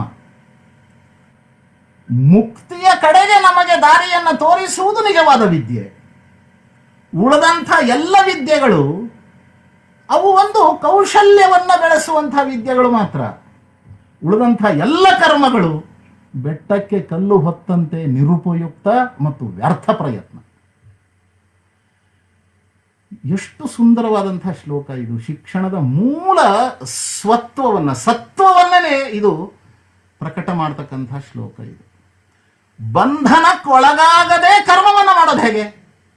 ಬಂಧನಕ್ಕೆ ನಾವು ಯಾಕೆ ಒಳಗಾಗ್ತೀವಿ? ಕರ್ಮವನ್ನ ಮಾಡಿದಾಗ ಅದರ ಬಗ್ಗೆ ನಮಗೆ ಮನಸ್ಸಿನಲ್ಲಿ ಮೋಹ ಬಂತು ಅಂದ್ರೆ ಬಂಧನಕ್ಕೊಳಗಾಗ್ತೀವಿ. ಮೋಹ ಅನ್ನೋದು ಬಂದ ತಕ್ಷಣ ಕ್ರೋಧ ಅನ್ನೋದು ಅದರ ಜೊತೆಗೆ ಫ್ರೀಯಾಗಿ ಬಂದ್ಬಿಡುತ್ತೆ. ಅದರಿಂದಾಗಿ ಕಟ್ಟ ಕಡೆಗೆ ವಿನಾಶವೇ. ಕ್ರೋಧಾತ್ ಭವತಿ ಸಮೋಹ, ಸಮೋಹಾತ್ ಸ್ಮೃತಿ ವಿಭ್ರಮ, ಸ್ಮೃತಿ ಭ್ರಂಶಾತ್ ಬುದ್ಧಿನಾಶೋ, ಬುದ್ಧಿನಾಶಾತ್ ವಿನಶ್ಯತಿ. ಸರ್ವನಾಶವಾಗ್ಬಿಡುತ್ತೆ. ಎಲ್ಲದಕ್ಕೂ ಕಾರಣ ಈ ಕ್ರೋಧ ಮತ್ತು ಮೋಹ. ಮೋಹಕ್ಕೆ ಒಳಗಾಗಿ ನನ್ನದು ನನ್ನದು ನನ್ನದು ಅಂತ ಮಾಡಿದಾಗ್ಲೇನೆ ಮೋಹಕ್ಕೆ ನಾವು ಒಳಗಾಗ್ತೀವಿ. ಕರ್ಮವನ್ನ ಮಾಡುವುದಾದ್ರೆ ಅದಿಲ್ಲದೆ ಮಾಡಬೇಕು. ಆಗ ಮಾತ್ರ ಅದು ನಿಜವಾದಂಥ ಕರ್ಮ. ಅಂಥ ಕರ್ಮದಿಂದ ಮಾತ್ರ ನಮಗೆ ಮುಕ್ತಿ ಒದಗುತ್ತೆ. ಶಿಕ್ಷಣ ಅನ್ನೋದು ಅಂತ ಆದ್ರೆ, ಶಿಕ್ಷಣದ ನೀತಿ ರೂಪಿಸಬೇಕು ಅಂತಾದ್ರೆ, ಶಿಕ್ಷಣ ಪದ್ಧತಿ, ಶಿಕ್ಷಣದ ಪಾಠ್ಯಕ್ರಮ ಇದನ್ನ ರೂಪಿಸಬೇಕಾದ್ರೆ ಮೂಲ ಆಧಾರ ಅನ್ನತಕ್ಕಂಥದ್ದು ಇದೇ ಆಗಬೇಕು. ಬಂಧನಕ್ಕೊಳಪಡದೇ ಇರತಕ್ಕಂತಹ ಕರ್ಮ, ಅದರಿಂದಾಗಿ ಮನುಷ್ಯನಿಗೆ ಸುಲಭವಾಗಿ ಪ್ರಾಪ್ತವಾಗತಕ್ಕಂತಹ ಮುಕ್ತಿ, ಇದಕ್ಕೆ ಪೂರಕವಾಗಿರ್ತಕ್ಕಂತಹ ಶಿಕ್ಷಣದ ನೀತಿ, ಪಾಠ್ಯಕ್ರಮ ಮತ್ತು ಶಿಕ್ಷಣ ಪದ್ಧತಿ ಇರಬೇಕು. ಹಾಗಿದ್ಮೇಲೆ ನಾವೀಗ ಯೋಚನೆ ಮಾಡಬೇಕಾಗಿರೋದು ಶಿಕ್ಷಣ ನೀತಿ ಹೀಗಿರಬೇಕು ಅಂತ ಆದಮೇಲೆ ಅದು ಆ ಶಿಕ್ಷಣ ನೀತಿ ಹೇಗಿರಬೇಕು ಅಂದರೆ ಮನುಷ್ಯನನ್ನ ನರನಿಂದ ನಾರಾಯಣನನ್ನಾಗಿ ಮಾಡತಕ್ಕಂಥ, ಈ ಸಮಾಜಕ್ಕೆ ಅವನು ಉಪಯೋಗಿಯಾಗಿ ಬದುಕ್ತಕ್ಕಂತಹ ನೀತಿ ಇರಬೇಕು. ಶಿಕ್ಷಣವನ್ನ ಜೀವನದಲ್ಲಿ ಅತ್ಯಂತ ಮಹತ್ವ. ಯಾಕೆ ಅಂದರೆ ಇದು ಗರ್ಭ ಸಂಸ್ಕಾರದಿಂದ ಹಿಡಿದು ಅಂತ್ಯ ಸಂಸ್ಕಾರದವರೆಗೆ ಮನುಷ್ಯನ ವಿಕಾಸದಲ್ಲಿ ಸಹಾಯಕವಾಗತಕ್ಕಂಥ ಅಂಶ ಇದು. ಯಾವುದೇ ಸರ್ಕಾರದಲ್ಲಿ ಆಗಲಿ ಅಥವಾ ಯಾವುದೇ ಒಂದು ಸಂಸ್ಥೆಯಲ್ಲಾಗಲಿ ಇದು ಅತ್ಯಂತ ಮಹತ್ವದ ವಿಷಯ. ಮನುಷ್ಯನ ಜೀವನದ ಅತ್ಯಂತ ಮಹತ್ವದ ವಿಷಯವನ್ನಾಗಿ ಶಿಕ್ಷಣಕ್ಕೆ ಆದ್ಯತೆ ಕೊಡಬೇಕಾದಂಥ ಅವಶ್ಯಕತೆ ಇವತ್ತಿದೆ. ವಿಕಾಸ ಅಂತ ಆಗಬೇಕಾದ್ರೆ ಶಿಕ್ಷಣದಿಂದಲೇ ಸಾಧ್ಯ. ಜೀವನದ ಎಲ್ಲ ಕ್ಷೇತ್ರಗಳ ವಿಕಾಸವು ಶಿಕ್ಷಣದಿಂದಲೇ ಸಾಧ್ಯ. ಶಿಕ್ಷಣ ಮನುಷ್ಯನ ವಿಕಾಸಕ್ಕೆ ಕಾರಣವಾಗ್ತಕ್ಕಂಥದ್ದು. ಮನುಷ್ಯನ ವಿಕಾಸ ಆಗಬೇಕಾ, ಮನುಷ್ಯನನ್ನ ನೋಡುವತಕ್ಕಂತಹ ದೃಷ್ಟಿ ಮತ್ತು ಅವನ ಕರ್ತವ್ಯಗಳು ಅಂದ್ರೆ ಧರ್ಮ, ಇದನ್ನ ಅರ್ಥ ಮಾಡಿಕೊಂಡು ಶಿಕ್ಷಣದ ನೀತಿಯನ್ನ ನಾವು ರೂಪಿಸಬೇಕು. ಹಾಗೇನೆ ಶಿಕ್ಷಣದ ಪಾಠ್ಯಕ್ರಮ ಹೇಗಿರಬೇಕು ಇದನ್ನು ನಾವೊಂದು ಸ್ವಲ್ಪ ಆಲೋಚನೆ ಮಾಡಬೇಕು ಅಂತ ನನಗನ್ಸುತ್ತೆ. ಪಾಠ್ಯಕ್ರಮ ಹೇಗಿರಬೇಕು ಅಂದ್ರೆ, ಪಾಠ್ಯಕ್ರಮದ ಪರಿಣಾಮವಾಗಿ 15, 16, 17 ವರ್ಷಗಳ ಔಪಚಾರಿಕ ಶಿಕ್ಷಣವನ್ನ ಮುಗಿಸಿ ಹೊರಗೆ ಬರ್ತಕ್ಕಂಥ ಒಬ್ಬ ವಿದ್ಯಾರ್ಥಿ, ಈ ಶುಡ್ ಬಿ ಫಿಸಿಕಲಿ ಸ್ಟ್ರಾಂಗ್. ಶಾರೀರಿಕವಾಗಿ ಅವನು ಬಲಿಷ್ಠನಾಗಿರ್ಬೇಕು. ಶಾರೀರಿಕವಾಗಿ ಬಲಿಷ್ಠನಾಗದೇ ಇದ್ದರೆ ಅವನ ಮನಸ್ಸು ಬಲವಾಗಿರಕ್ಕೆ ಸಾಧ್ಯವಿಲ್ಲ, ಮನೋಬಲ ಬೆಳೆಯಕ್ಕೆ ಸಾಧ್ಯ ಇಲ್ಲ. ಅವನು ರೋಗಿಷ್ಠನಾಗಿದ್ದರೆ ಮನೋಬಲ ಬೆಳೆಯಲ್ಲ. ಅದಕ್ಕಾಗಿ ಶರೀರ ಬಲಿಷ್ಠವಾಗಿರಬೇಕು. ಶರೀರ ಬಲಿಷ್ಠವಾಗಿರೋದಕ್ಕೋಸ್ಕರ ಪೂರಕವಾಗಿರತಕ್ಕಂಥ ಪಾಠ್ಯಕ್ರಮ ಶಿಕ್ಷಣದಲ್ಲಿ ಇವತ್ತು ಮೈದಾನಗಳೇ ಇರಲ್ಲ. ಎಲ್ಲ ಕಾರ್ಪೊರೇಟ್ ಆಫೀಸ್ಗಳ ತರ ಶಾಲೆಗಳಾಗ್ಬಿಟ್ಟಿದೆ. ಅದರಿಂದಾಗಿ ವ್ಯಕ್ತಿತ್ವ ವಿಕಾಸ ಆಗಲ್ಲ. ಪಾಠ್ಯಕ್ರಮ ಶರೀರವನ್ನ ಬಲಿಷ್ಠಗೊಳಿಸೋದಕ್ಕೂ ಅನುಕೂಲವಾಗೋ ಥರದಲ್ಲಿ ಇರಬೇಕು. ಎರಡನೇದು, ಶರೀರ ಆದ್ಮೇಲೆ ಮನಸ್ಸು. Mentally he should be strong, pure and patriotic. ಮನಸ್ಸು ಪವಿತ್ರವಾಗಿರಬೇಕು. ಯಾವ ಥರದ ಪಾಠ್ಯಕ್ರಮ ಅಂದ್ರೆ, ಅದನ್ನು ಓದುವುದರಿಂದ, ಅದನ್ನು ನೋಡುವುದರಿಂದ, ಅದನ್ನು ಕೇಳುವುದರಿಂದ ಅವನ ಮನಸ್ಸು ಪವಿತ್ರವಾಗಬೇಕು, ಮನೋಬಲ ಹೆಚ್ಚಾಗಬೇಕು, ದೇಶಭಕ್ತಿ ಬೆಳಿಬೇಕು, ಈ ಸಂವೇದನೆ ಬೆಳಿಬೇಕು. ಸಂವೇದನೆ ಬೆಳೆದೇ ಇದ್ರೆ ಅವನೊಬ್ಬ ಮನುಷ್ಯನೇ ಅಲ್ಲ. ಅವನು ಮನುಷ್ಯ ಅಂತ ಕರೆಸ್ಕೊಳ್ಳೋದಕ್ಕೆ ಯೋಗ್ಯ ಅಲ್ಲ. ಹೀಗಾಗಿ ಆ ಸಂವೇದನೆ ಬೆಳಿಲಿಕ್ಕೆ ಅನುಕೂಲವಾಗ್ತಕ್ಕಂಥ, ಅದರ ಮೂಲಕ ಮನಸ್ಸು ಪವಿತ್ರವಾಗಬೇಕು, ಮನಸ್ಸು ಶಕ್ತಿಯುತವಾಗಬೇಕು, ಮತ್ತು ಅವನು ದೇಶಭಕ್ತನಾಗಿ ಅವನು ರೂಪುಗೊಳ್ಳಬೇಕು. ಆ ರೀತಿಯ ಒಂದು ಪಾಠ್ಯಕ್ರಮ ರೂಪಿತವಾಗಬೇಕು. ಇದು ಎರಡನೇ ಅಂಶ. ಮೂರನೇದು spiritually rooted, intellectually creative, socially productive. ಅವನು ಸೃಜನಶೀಲನಾಗಬೇಕು, ಹೊಸ ಹೊಸ ಯೋಚನೆಗಳನ್ನು ಮಾಡತಕ್ಕಂಥವನಾಗಬೇಕು, ತೀಕ್ಷ್ಣ ಕುಶಾಗ್ರಮತಿಯವನಾಗಬೇಕು. ಅವನ ಕರ್ತೃತ್ವ, ಅವನ ನೇತೃತ್ವ ಇದು ಅದ್ಭುತವಾಗಿ ಬೆಳಿಬೇಕು. ಎಲ್ಲರನ್ನು ಜೊತೆಗೆ ತೆಗೆದುಕೊಂಡು ಹೋಗ್ತಕ್ಕಂತಹ ಗುಣ, ಸಮಸ್ಯೆಗಳನ್ನ, ಸವಾಲುಗಳನ್ನ ಅವಕಾಶಗಳನ್ನಾಗಿ ಪರಿವರ್ತನೆ ಮಾಡತಕ್ಕಂತಹ ಒಂದು ಶಕ್ತಿ ಅವನಲ್ಲಿ ಬೆಳಿಬೇಕು. ಇವತ್ತು ಆ ಶಕ್ತಿ ಭಾರತಕ್ಕಿದೆ ಅನ್ನುವ ಕಾರಣಕ್ಕೋಸ್ಕರ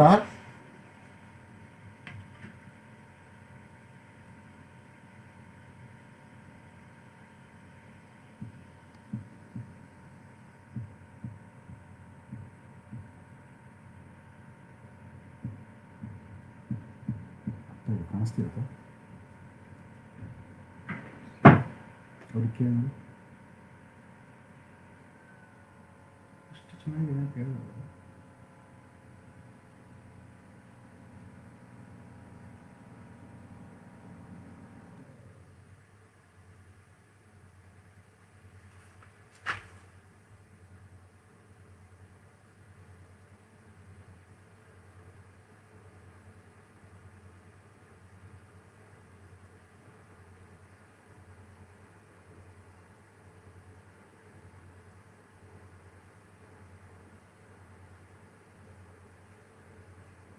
ಏನು ಮಾಡ್ಬೋದು ನೀನು? ಎಂಡ್ ವಿಡಿಯೋ ಅಂತ ಮತ್ತೆ ಶುರು ಮಾಡಿ. ಹಾಂ, ಸೇರ್ಕೊಳ್ಳೋದು. ಕಾಣಿಸ್ತಿರ್ಬೋದು, ಅವ್ರಿಗೆ ಕಾಣಿಸ್ತಿರ್ಬೋದು. ಫೋನ್ ಮಾಡ್ತೀವಿ, ನಮಗಂತೂ ಕಾಣಿಸ್ತಾ ಇಲ್ಲ.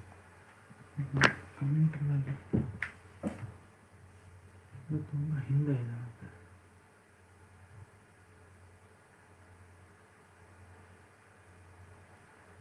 ನನಗೆ ಕಾಣಿಸ್ತಾ ಇದೆ, ಬಟ್ ತುಂಬ ಹಿಂದಿದೆ.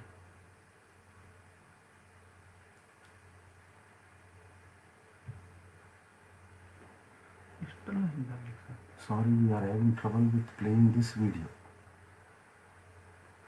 ಇಲ್ಲಿ ವಿಡಿಯೋ ನಡೀತಾ ಇದೆಯಪ್ಪ, ಇಲ್ಲಿ KBP ನಡೀತಾ ಇದೆ. ಅಲ್ಲಿ ನೋಟ್ ಮಾಡಿ ಗೊತ್ತಾಗೋದಿಲ್ಲ. ಒಂದು ನಿಮಿಷ ಗೊತ್ತಾಗುತ್ತೆ. ಇಷ್ಟೊಂದು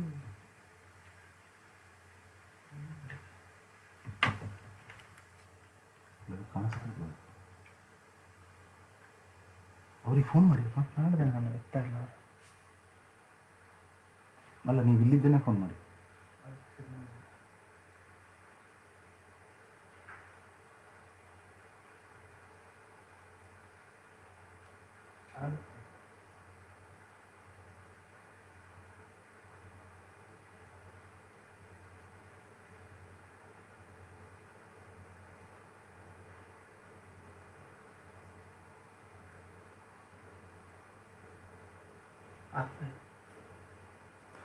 ನಡುವೆ ಸ್ವಲ್ಪ ತೊಂದರೆ ಆಗಿತ್ತು, ಮುಂದುವರ್ಸೋಣ. ಪಾಠ್ಯಕ್ರಮ ಹೇಗಿರಬೇಕು ಅಂದ್ರೆ, ಅವನು ಸೃಜನಶೀಲನಾಗಬೇಕು. ಅವನ ಕರ್ತೃತ್ವ, ಅವನ ನೇತೃತ್ವ ಇದು ಶ್ರೇಷ್ಠವಾಗಬೇಕು. ಅಸಾಧ್ಯವನ್ನ ಸಾಧ್ಯ ಮಾಡಿ ತೋರಿಸ್ತಕ್ಕಂಥ ಶಕ್ತಿ ಅವನಲ್ಲಿ ಬೆಳಿಬೇಕು. ಈಗ ನೋಡಿ, ಈ ಶಕ್ತಿಯ ಕಾರಣದಿಂದಾಗನೇ ಭಾರತೀಯ ಸಮಾಜ ಇವತ್ತು ಸಮಸ್ಯೆ ಅಂತ ಜಗತ್ತಿಗೆ ಅನ್ನಿಸ್ತಿರ್ತಕ್ಕಂತಹ ಈ ಒಂದು ಕೊರೋನಾದ ಪರಿಸ್ಥಿತಿಯನ್ನ ಸಮರ್ಥವಾಗಿ ಎದುರಿಸಲಿಕ್ಕೆ ಸಾಧ್ಯವಾಗ್ತಾ ಇದೆ. ಇಡೀ ಜಗತ್ತಿಗೆ ಭಾರತದ ಈ ಸಮಾಜದ ಬಗ್ಗೆ ಆಶ್ಚರ್ಯ ಆಗ್ತಾ ಇದೆ. 130 ಕೋಟಿ ಜನ ಇರ್ತಕ್ಕಂತಹ ಈ ದೇಶದಲ್ಲಿ ಕೊರೋನಾ ಇಷ್ಟು ದೊಡ್ಡ ಪ್ರಮಾಣದಲ್ಲಿ ನಿಯಂತ್ರಣಕ್ಕೆ ತರೋದಕ್ಕೆ ಹೇಗೆ ಸಾಧ್ಯವಾಯಿತು? ಈ ಒಂದು ಲಾಕ್ ಡೌನ್ ಅನ್ನುವ ಶಬ್ದ ಇದೆ. ಈ ಲಾಕ್ ಡೌನ್ ಶಬ್ದಕ್ಕೆ ನಮಗೆ ಒಪ್ಪಿಗೆ ಇಲ್ಲ. ಲಾಕ್ಡ್ ಅಂಡ್ ಡೌನ್ ಇದು ಎರಡೂ ಸರಿ ಇಲ್ಲ ಶಬ್ದ, ಎರಡು ನಕಾರಾತ್ಮಕ. ಆದರೆ ಒಂದು ಸ್ವಲ್ಪ ಅದರ ಉಚ್ಚಾರಣೆಯನ್ನ, ಅದನ್ನ ಜೋಡಣೆಯನ್ನ ಬದಲಾವಣೆ ಮಾಡಬೇಕು. ಲಾಕ್ಡ್ ಓನ್, ನಮ್ಮನ್ನ ನಾವೇ ಲಾಕ್ ಮಾಡಿದೀವಿ, ಇನ್ಯಾರೋ ನಮ್ಮನ್ನ ಲಾಕ್ ಮಾಡಿಲ್ಲ. ಗೃಹವಾಸ ಅಂತ ನಾವು ಇದಕ್ಕೆ ಕರಿಬೇಕು. ಈ ಗೃಹವಾಸದ ಸಂದರ್ಭದಲ್ಲಿ ಇಷ್ಟೊಂದು ಜನ, ಕೋಟಿ ಕೋಟಿ ಜನ, ಇಡೀ ದೇಶ ಮನೆಯಲ್ಲಿ ಸೇರ್ಕೊಂಡ್ಬಿಟ್ಟಿದೆ. ಇವತ್ತು ಮನೆಯಲ್ಲೇ ಇದ್ದಾರೆ ಜನ, ಕೋಟಿ ಕೋಟಿ ಜನ.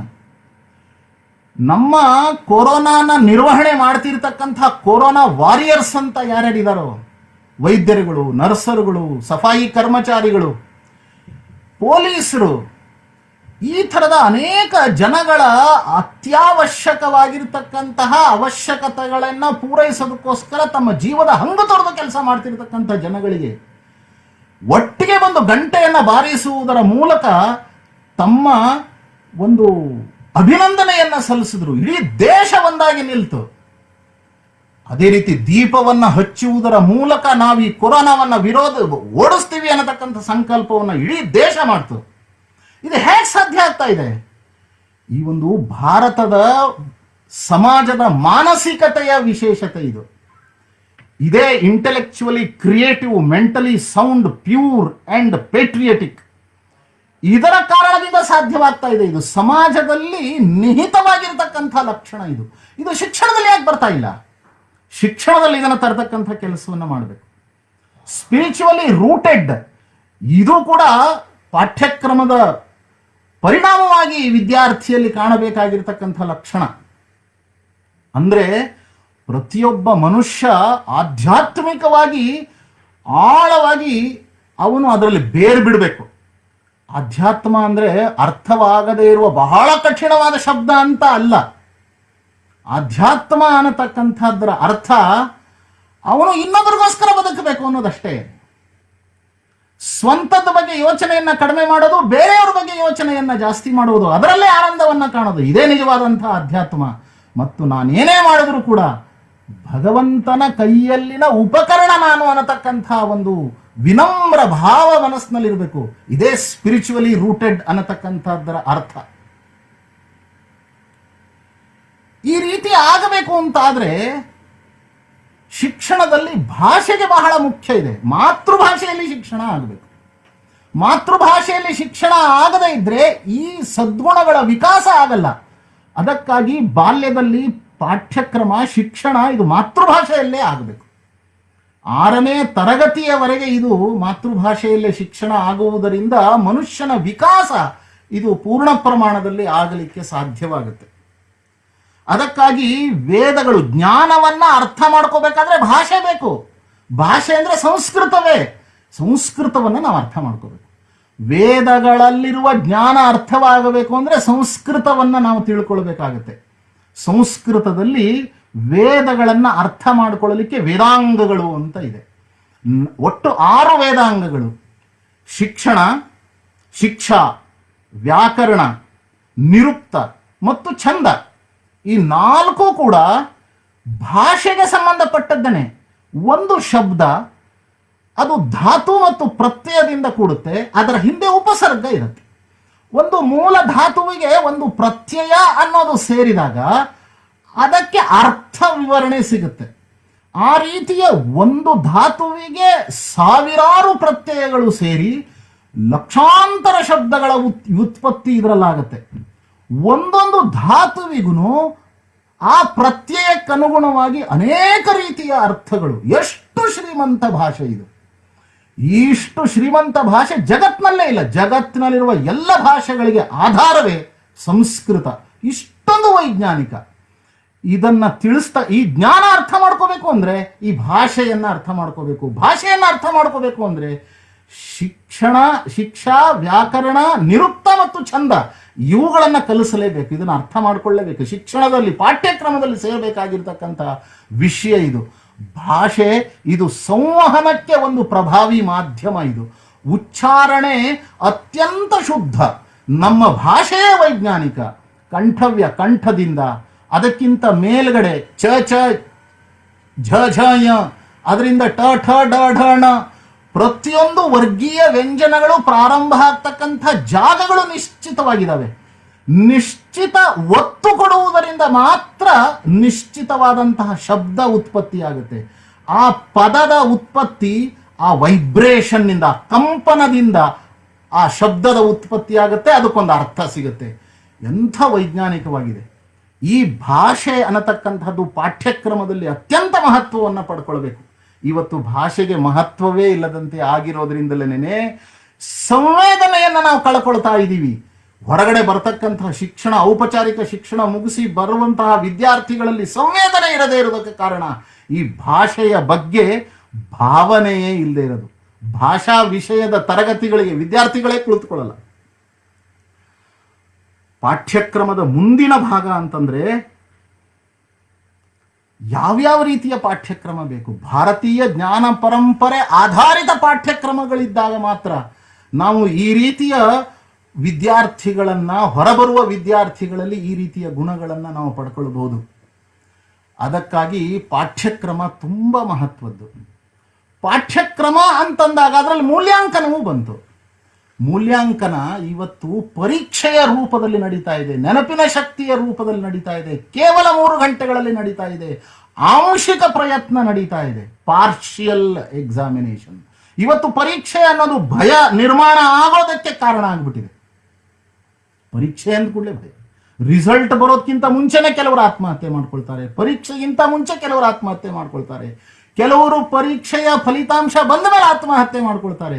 ನಮ್ಮ ದೇಶ ಜಗತ್ತಿನಲ್ಲಿ ಅತಿ ಹೆಚ್ಚು ಆತ್ಮಹತ್ಯೆ ಆಗ್ತಾ ಇರತಕ್ಕಂತಹ ದೇಶಗಳ ಪೈಕಿ ಭಾರತವೂ ಒಂದು. ಪ್ರತಿ ದಿವಸ 27 ಜನ ಆತ್ಮಹತ್ಯೆ ನಮ್ಮ ದೇಶದಲ್ಲಿ ಮಾಡ್ಕೊಳ್ತಾ ಇದ್ದಾರೆ. ಯುವ ಜನತೆ, ಯುವಕರು ಮತ್ತು ಯುವತಿಯರು. 1 ಗಂಟೆಗೆ ಒಬ್ಬನಿಗಿಂತ ಹೆಚ್ಚು ಜನ ಆತ್ಮಹತ್ಯೆ ಮಾಡ್ಕೊಳ್ತಿರೋದು. ಕಳೆದ 5 ವರ್ಷಗಳಲ್ಲಿ 35,000ಕ್ಕಿಂತ ಹೆಚ್ಚು ಜನ ಆತ್ಮಹತ್ಯೆ ಮಾಡ್ಕೊಂಡಿದ್ದಾರೆ. ಅಂದ್ರೆ ಎಂಥ ಗಂಭೀರವಾದಂಥ ಸಮಸ್ಯೆ ಇದು. ಮೂಲ್ಯಾಂಕನ, ಭಾರತೀಯ ಚಿಂತನೆಯ ಆಧಾರದ ಮೂಲ್ಯಾಂಕನ ನಡೆಯದೇ ಇದ್ದರ ಪರಿಣಾಮ ನಾವು ನಮ್ಮ ದೇಶದ ಭವಿಷ್ಯವನ್ನು ನಿರ್ಮಾಣ ಮಾಡತಕ್ಕಂತಹ ಅತ್ಯಮೂಲ್ಯವಾಗಿರ್ತಕ್ಕಂತಹ ಯುವ ಶಕ್ತಿಯನ್ನು ನಾವು ಕಳ್ಕೊಳ್ತಾ ಇದ್ದೀವಿ. ಕೇವಲ ಅಂಕಗಳ ಆಧಾರದ ಮೇಲೆ ಅವರನ್ನು ಗುರುತಿಸೋದರ ಕಾರಣದಿಂದಾಗಿ. ಮನುಷ್ಯನನ್ನ ಅಂಕಗಳಿಂದ ಗುರುತಿಸ್ತಾರೇನೋ? ಅವನಲ್ಲಿ ಅದಮ್ಯವಾದಂತಹ ಶಕ್ತಿ ಇದೆ. ಆ ಶಕ್ತಿ ಸಮಾಜಕ್ಕೆ ಉಪಯೋಗ ಆಗುವಂತೆ ಅವನನ್ನ ನಿರ್ಮಾಣ ಮಾಡತಕ್ಕಂಥ ಶಕ್ತಿ ಶಿಕ್ಷಣದ್ದು, ಶಿಕ್ಷಕರದ್ದು. ಅದಕ್ಕೋಸ್ಕರ ಮೂಲ್ಯಾಂಕನ ಬಹಳ ಮಹತ್ವದ್ದು. ಮೂಲ್ಯಾಂಕನದಲ್ಲಿ 2 ಭಾಗ. ಒಂದು ಸ್ವಂತ ಮೂಲ್ಯಾಂಕನ, ಸ್ವಂತದ ನಮ್ಮ ಇವ್ಯಾಲ್ಯೂಯೇಷನ್, ಸೆಲ್ಫ್ ಇವ್ಯಾಲ್ಯೂಯೇಷನ್ ಆಗಬೇಕು. 2ನೇದು ಎಕ್ಸಾಮಿನೇಷನ್ ಆಗಬೇಕು. ಇದೆರಡೂ ಆದಾಗ ಮನುಷ್ಯನ ನಿಜವಾದಂತಹ ಒಂದು ಅಸೆಸ್ಮೆಂಟ್ ಅಂತ ಆಗುತ್ತೆ. ಸೆಲ್ಫ್ ಇವ್ಯಾಲ್ಯೂಯೇಷನ್ ಮಾಡೋದು ಹೇಗೆ? DVG ಅವರು ಇದಕ್ಕೆ ಒಂದು ಸುಂದರವಾದಂತಹ ಶಬ್ದವನ್ನು ಕೊಟ್ಟಿದ್ದಾರೆ. ಅಂತರೀಕ್ಷಣ ಅನ್ನತಕ್ಕಂಥ ಶಬ್ದವನ್ನು ಕೊಟ್ಟಿದ್ದಾರೆ. ಒಂದು ಅಸೆಸ್ಮೆಂಟ್, ಮೂಲ್ಯಾಂಕನದ ಮುಖ್ಯವಾದ ಒಂದು ಭಾಗ ಅಂತರೀಕ್ಷಣವಾದರೆ ಇನ್ನೊಂದು ಪರೀಕ್ಷಣ. ಅಂತರೀಕ್ಷಣ ಅನ್ನತ ಆದಾಗ ನಾನು ನಿನ್ನೆ ಹೇಗಿದ್ದೆ, ಇವತ್ತು ಹೇಗಿದ್ದೀನಿ.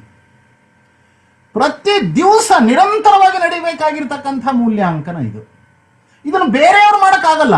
ಇದನ್ನ ನನ್ನ ಮೂಲ್ಯಾಂಕನವನ್ನ, ನನ್ನ ಅಂತರೀಕ್ಷಣೆಯನ್ನ ನಾನೇ ಮಾಡ್ಕೋಬೇಕು. ನನಗೆ ಮಾಡ್ಕೊಳಕ್ ಆಗ್ತಾ ಇಲ್ಲ ಅಂತ ಒಬ್ಬ ವಿದ್ಯಾರ್ಥಿಗೆ ಅನಿಸಿದ್ರೆ ಮಾಡಬೇಕಾಗಿರೋರು ತಾಯಿ ಮತ್ತು ತಂದೆ. ಯಾಕೆ ಅಂದ್ರೆ ಆತ್ಮೀಯತೆ ಇರುತ್ತೆ. ಆತ್ಮೀಯತೆ ಇರುವವರಿಂದ ಮಾತ್ರ ಅಂತರೀಕ್ಷಣ ಸಾಧ್ಯ. ಸೆಲ್ಫ್ ಇವ್ಯಾಲ್ಯೂಯೇಷನ್ ಆಗಬೇಕು ಅಂತಾದ್ರೆ ಆತ್ಮೀಯರಿಂದ ಮಾತ್ರ ಸಾಧ್ಯ. ಅದಕ್ಕಾಗಿ ಅಂತರೀಕ್ಷಣ ಅನ್ನೋ ಸೆಲ್ಫ್ ಇವ್ಯಾಲ್ಯೂಯೇಷನ್ ಒಬ್ಬ ವಿದ್ಯಾರ್ಥಿದು ಮಾಡಬೇಕಾಗಿರೋದು ತಾಯಿ, ತಂದೆ ಅಥವಾ ಶಿಕ್ಷಕ. ಆತ್ಮೀಯತೆಯ ಬಲದ ಆಧಾರದ ಮೇಲೆನೇ ಆಗಬೇಕು, ಪ್ರತಿನಿತ್ಯ ಆಗಬೇಕು, ನಿರಂತರ ಆಗಬೇಕು. 2ನೇದು ಪರೀಕ್ಷಣ ಆಗಬೇಕು. ಪರೀಕ್ಷಣ ಹೊರಗಡೆಯವರಿಂದ ಆಗಬೇಕಾಗಿರೋದು ಇದು. ಆ ಪರೀಕ್ಷಣ ಅನ್ನತಕ್ಕಂಥದ್ದು ಸಂಸ್ಕಾರಗಳ ಪರೀಕ್ಷೆ, ಗುಣಗಳ ಪರೀಕ್ಷೆ, ದೃಷ್ಟಿಗಳ ಪರೀಕ್ಷೆ. ಇವನೇನು ಕಲ್ತಿದ್ದಾನೆ, ಏನ್ ಕಂಠಪಾಠ ಮಾಡಿದಾನೆ ಅಂತಲ್ಲ, ಅವನ ದೃಷ್ಟಿ ಹೇಗಿದೆ ನೋಡಿ. ದ್ರೋಣಾಚಾರ್ಯರು ಪರೀಕ್ಷೆ ಮಾಡುವಾಗ ಕರ್ಣ ಅವನು ಒಂದೇ ಬಾಣದಲ್ಲಿ ಮೀನಿನ 2 ಕಣ್ಣುಗಳನ್ನು ತೆಗೆದುಹಾಕಿದ. ಆದ್ರೆ ಅವನ ದೃಷ್ಟಿ ಹೇಗಿತ್ತು? ಅವನ ದೃಷ್ಟಿ ಲೋಕೋಪಯೋಗಿ ಇರಲಿಲ್ಲ. ಅಂದ್ರೆ ದೃಷ್ಟಿ ಕೇವಲ ಕುಶಲತೆಯಿಂದ ಅಳೆಯಕ್ಕಾಗಲ್ಲ, ದೃಷ್ಟಿಯನ್ನು ಅಳೆಯಬೇಕಾಗಿರುವುದು ಮೌಲ್ಯದಿಂದಲೂ ಕೂಡ. ನೀನು ನಿನಗೆ ಸಿಕ್ಕಿರುವ ಈ ಶಿಕ್ಷಣವನ್ನ ಯಾವುದಕ್ಕೆ ಉಪಯೋಗ ಮಾಡೋನಿದೆಯಾ? ಧರ್ಮ ಸಂಸ್ಥಾಪನೆಗೆ, ಧರ್ಮ ಕಾರ್ಯಕ್ಕೋಸ್ಕರ ಉಪಯೋಗ ಮಾಡ್ತೀಯಾ ಅಂದ್ರೆ ಮಾತ್ರ ನಿನ್ನ ದೃಷ್ಟಿ ಸರಿ ಇದೆ. ಆ ದೃಷ್ಟಿ ನಿನಗಿಲ್ಲದೆ ಇದ್ರೆ ನಿನ್ನ ಪರೀಕ್ಷಣೆ ಆಗ್ಲಿಕ್ಕೆ ಸಾಧ್ಯ ಇಲ್ಲ. ಅಂತರೀಕ್ಷಣ ಅಂತೂ ದೂರವೇ ಉಳಿತು, ಪರೀಕ್ಷಣೆ ಆಗಕ್ಕೆ ಸಾಧ್ಯವೇ ಇಲ್ಲ. ದೃಷ್ಟಿ ಹೇಗಿರಬೇಕು ಅನ್ನೋದು ಬಹಳ ಮುಖ್ಯ. ಭೋಗ ದೃಷ್ಟಿ ಅಲ್ಲ, ತ್ಯಾಗ ದೃಷ್ಟಿ ಇರಬೇಕು. ಸ್ವಂತಕ್ಕಾಗಿ ಬದುಕುವ ದೃಷ್ಟಿ ಇಲ್ಲ, ಅಲ್ಲ ಸಮಾಜಕ್ಕಾಗಿ, ಜಗತ್ತಿಗಾಗಿ, ಎಲ್ಲ ಪ್ರಾಣಿಗಳ, ಎಲ್ಲ ಜೀವಿಗಳ ಸುಖಕ್ಕೋಸ್ಕರ ಬದುಕ್ತಕ್ಕಂಥ ದೃಷ್ಟಿ ಶಿಕ್ಷಣದಿಂದ ಪ್ರಾಪ್ತವಾಗಿದೆಯೇ ಇವನಿಗೆ ಅನ್ನುವ ದೃಷ್ಟಿ ಪರೀಕ್ಷೆ ಆಗಬೇಕು, ಗುಣಗಳ ಪರೀಕ್ಷೆ ಆಗಬೇಕು, ಸಂಸ್ಕಾರಗಳ ಪರೀಕ್ಷೆ ಆಗಬೇಕು. ಅದ್ರ ಜೊತೆಗೆ ಜ್ಞಾನದ ಪರೀಕ್ಷೆ ಆಗಬೇಕು. ಏನು ವಿಷಯ ತಿಳ್ಕೊಂಡಿದ್ದಾನೆ ಅಂತ. ನಮ್ಮ ದೇಶದಲ್ಲಿ ಎಂಥೆಂಥ ಪರೀಕ್ಷೆಗಳು ನೋಡ್ರಿ, 35 ಮಾರ್ಕ್ಸ್ನಿಂದ ಪಾಸ್ ಆಗೋದು, ಇದು ಯಾವ ಕಾರಣಕ್ಕೂ ಯೋಗ್ಯವಾಗ್ತಕ್ಕಂಥದ್ದು ಅಲ್ಲವೇ ಅಲ್ಲ. ಇದು ಅವನಿಗೆ 65 ಅಂಕಗಳು ಅವನಿಗೆ ಬರೋದೇ ಇಲ್ಲ. ನಮ್ಮ ದೇಶದಲ್ಲಿ ಈ ಒಂದು ಪರೀಕ್ಷಣೆ ಅಲ್ಲವೇ ಇಲ್ಲ. 100ಕ್ಕೆ 100 ಅಂಕ ತೆಗೆದುಕೊಂಡ್ರೆ ಮಾತ್ರ ಅವನು ಉತ್ತೀರ್ಣ. ಈ ಸ್ಥಿತಿ ಬರಬೇಕು. ಶಲಾಕಾ ಪರೀಕ್ಷೆ ಅನ್ನತಕ್ಕಂಥದ್ದು ಇವತ್ತಿಗೂ ಗುರುಕುಲಗಳಲ್ಲಿ ಇದು ನಡೀತದೆ. ಅದಕ್ಕೆ ಪುಸ್ತಕದ ಯಾವುದೇ ಪುಟಕ್ಕೆ, ಪುಸ್ತಕದಲ್ಲಿ ಆ ಒಂದು ಶಲಾಕೆಯನ್ನ, ಕಡ್ಡಿಯನ್ನ ತೋರಿಸ್ತಾರೆ. ಯಾವ ಪುಟ ಇರುತ್ತೋ ಆ ಪುಟದಲ್ಲಿ ಆ ಪುಟದಲ್ಲಿರ್ತಕ್ಕಂಥ ವಿಷಯದ ಕುರಿತಾಗಿ ಪ್ರಶ್ನೆಯನ್ನು ಕೇಳಲಾಗುತ್ತೆ. ಹೀಗೆ ಗಂಟೆಗಳ ಗಟ್ಟಲೆ ಪ್ರಶ್ನೆ ನಡೆಯುತ್ತೆ. ಅವನು ಆ ಗ್ರಂಥಕ್ಕೆ ಸಂಬಂಧಪಟ್ಟಂತೆ ಆದಿಯಿಂದ ಅಂತ್ಯದವರೆಗೆ ಎಲ್ಲವನ್ನೂ ಅರಗಿಸ್ಕೋಬೇಕು. ಅದು ನಿಜವಾದಂಥ ಜ್ಞಾನ, ಅದು ನಿಜವಾದಂಥ ಪರೀಕ್ಷೆ. ಇದು ಈಗ ನಡೀಬೇಕಾಗಿರ್ತಕ್ಕಂಥ ಪರೀಕ್ಷೆಯ ರೀತಿ. ಪರೀಕ್ಷಾ ಭಯದಿಂದಲೂ ಎಲ್ಲರನ್ನೂ ಮುಕ್ತ ಮಾಡ್ತಕ್ಕಂಥ ರೀತಿ ಇದು. Joyful education. ಪರೀಕ್ಷೆ ನಡೀತಾ ಇದೆ ಅನ್ನತಕ್ಕಂಥದ್ದೇ ವಿದ್ಯಾರ್ಥಿಗೆ ಗೊತ್ತಾಗಬಾರ್ದು. ಆ ರೀತಿಯ ಪರೀಕ್ಷಾ ವಿಧಾನಗಳು ಇವತ್ತು ನಮ್ಮ ಕಡೆಯಿಂದ, ಭಾರತೀಯ ಶಿಕ್ಷಣ ಮಂಡಲದ ವತಿಯಿಂದ ಅನೇಕ ಕಡೆ ನಾವು ಪ್ರಯೋಗಗಳನ್ನು ಮಾಡಿದ್ದೀವಿ. ಅದನ್ನು ಅಳವಡಿಸ್ಕೊಳ್ಬೇಕಾದಂತಹ ಅವಶ್ಯಕತೆ ಇದೆ. ಪರೀಕ್ಷಾ ಭಯದಿಂದ ಒಬ್ಬ ವಿದ್ಯಾರ್ಥಿ ಮುಕ್ತನಾದಾಗ, ಜ್ಞಾನಾಕಾಂಕ್ಷೆಯಿಂದ, ಜ್ಞಾನದ ತೃಷೆಯಿಂದ ಅವನು ಅಧ್ಯಯನವನ್ನು ಪ್ರಾರಂಭ ಮಾಡಿದಾಗ ಆನಂದ ಅನ್ನೋದೊಂದು ಸಿಗುತ್ತೆ. He will feel the sense of bliss with getting the knowledge. ಜ್ಞಾನವನ್ನ ಗಳಿಸಿದಾಗ ಆ ಆನಂದ ಸಿಗುತ್ತೆ. ಆ ಆನಂದಕ್ಕಾಗಿ ಕಲಿಬೇಕು, ನೌಕರಿಗೋಸ್ಕರ ಅಲ್ಲ. ನೌಕರಿಗಾಗಿ ಅನ್ನತಕ್ಕಂಥದ್ದು ಬ್ರಿಟಿಷರು ಮಾಡಿದಂತಹ ಒಂದು ಶಿಕ್ಷಣ ಇದು. ಅವರಿಗೆ ಬೇಕಾಗಿರ್ತಕ್ಕಂಥ ನೌಕರರನ್ನ ತಯಾರು ಮಾಡ್ಕೋಬೇಕಾಗಿತ್ತು, ಅದಕ್ಕಾಗಿ ಇದನ್ನ ಮಾಡಿದರು. ಇದನ್ನ ಎಷ್ಟು ಬೇಗ ಸಾಧ್ಯವೋ ಅಷ್ಟು ಬೇಗ ಇದನ್ನ ತೊಲಗಿಸ್ತಕ್ಕಂಥ ಅವಶ್ಯಕತೆ ಇದೆ ಅಂತ ನನಗನ್ಸುತ್ತೆ. ಈ ಮೂಲ್ಯಾಂಕನದ ಕಾರಣದಿಂದ ವಿದ್ಯಾರ್ಥಿಗಳು ಔಪಚಾರಿಕ ಶಿಕ್ಷಣವನ್ನು ಮುಗಿಸಿ ಹೊರಗೆ ಬರ್ತಕ್ಕಂಥವ್ರು, ಅವರು ವಿದ್ವತ್ತ, ಗುಣವತ್ತ, ನೀತಿಮತ್ತ, ಶಾಸನಕ್ಷಮತ ಮತ್ತು ಸಾತ್ವಿಕತ, ಈ 5 ಗುಣಗಳಿಂದ ಆಭೂಷಿತರಾದಂತಹ ಶ್ರೇಷ್ಠ ಜನಾಂಗವನ್ನು ನಿರ್ಮಾಣ ಮಾಡ್ತಕ್ಕಂತಹ ಕೆಲಸವನ್ನು ನಾವು ಮಾಡಬೇಕು. ಈ ಥರದ ಪ್ರಯೋಗಗಳು ಅನೇಕ ಕಡೆ ನಡೀತಾ ಇದೆ. ಒಂದು ಉದಾಹರಣೆಯನ್ನು ನಾನು ಕೊಡ್ತೀನಿ. ಅಹಮದಾಬಾದ್ನಲ್ಲಿ ಶಿಕ್ಷಣ ಅನ್ನೋದು ಮಾರಾಟದ ವಸ್ತು ಅಲ್ಲ. ನಮ್ಮ ದೇಶದಲ್ಲಿ ಶಿಕ್ಷಣ ಮಾರಾಟ ಆಗ್ತಿರ್ಲಿಲ್ಲ, ಇದು ಉಚಿತವಾಗಿ ಕೊಡಬೇಕಾಗಿರ್ತಕ್ಕಂಥದ್ದು. ಇವತ್ತು ಇದೊಂದು ವ್ಯಾಪಾರದ ಒಂದು ವಿಷಯವಾಗ್ಬಿಟ್ಟಿದೆ, ವ್ಯಾಪಾರದ ಒಂದು ವಸ್ತು ಆಗ್ಬಿಟ್ಟಿದೆ. ಅದಕ್ಕೋಸ್ಕರ ಪ್ರಯೋಗದ ರೂಪದಲ್ಲಿ ನಾವು ಇದನ್ನು ಪ್ರಾರಂಭ ಮಾಡಿದ್ದೀವಿ. 4 ವರ್ಷ ಆಯಿತು. ಒಂದಿದ್ದಂತಹ ಶಾಲೆ ಇವತ್ತು 12 ಶಾಲೆಗಳಾಗಿ ಪರಿವರ್ತನೆ ಆಗಿದೆ, ಜಾಸ್ತಿ ಆಗಿದ್ದಾವೆ. ಶಾಲೆ ಭಾರತೀಯ ಶಿಕ್ಷಣ ಮಂಡಲ ಶುರು ಮಾಡಲ್ಲ, ಯಾವುದೇ ಸಂಸ್ಥೆಯನ್ನ ಭಾರತೀಯ ಶಿಕ್ಷಣ ಮಂಡಲ ನಡೆಸಲ್ಲ. ಬದಲಾಗಿ ಶಿಕ್ಷಣ ಹೇಗಿರಬೇಕು ಅನ್ನುವುದಕ್ಕಾಗಿ ಆ ಸಂಸ್ಥೆಯವರಿಗೆ ಮಾರ್ಗದರ್ಶನವನ್ನು ನಾವು ಮಾಡ್ತೀವಿ. ಅವರ ಜೊತೆ ಕೂತ್ಕೊಂಡು ಸ್ವಾಧ್ಯಾಯವನ್ನ ಮಾಡ್ತೀವಿ. ಹೀಗೆ ಅಹಮದಾಬಾದ್ನಲ್ಲಿ ನಡೆದಿರ್ತಕ್ಕಂತಹ ಗುರುಕುಲ ಇರ್ಬೋದು ಮತ್ತು ಈ ಲೌಕಿಕ ಶಿಕ್ಷಣದ ಕುರಿತಾದಂತಹ ಆಧುನಿಕ ಶಿಕ್ಷಣದ ಶಾಲೆಗಳು ನಾವೇನು ಪ್ರಾರಂಭ ಮಾಡುವುದಕ್ಕೆ ಪ್ರೇರಣೆಯನ್ನ ಕೊಟ್ಟಿದ್ದೀವಿ. ಅದರಲ್ಲಿ ಕ್ಲಾಸ್ ರೂಮೇ ಇಲ್ಲ, ಅದರಲ್ಲಿ ಬ್ಲ್ಯಾಕ್ ಬೋರ್ಡೇ ಇಲ್ಲ, ಅದರಲ್ಲಿ ಶಿಕ್ಷಕರಿಗೆ ಸಂಬಳವೂ ಇಲ್ಲ, ನಿಯಮಿತವಾದಂತಹ ಸಂಬಳವೂ ಇಲ್ಲ, ವಿದ್ಯಾರ್ಥಿಗಳಿಗೆ ಶುಲ್ಕವೂ ಇಲ್ಲ.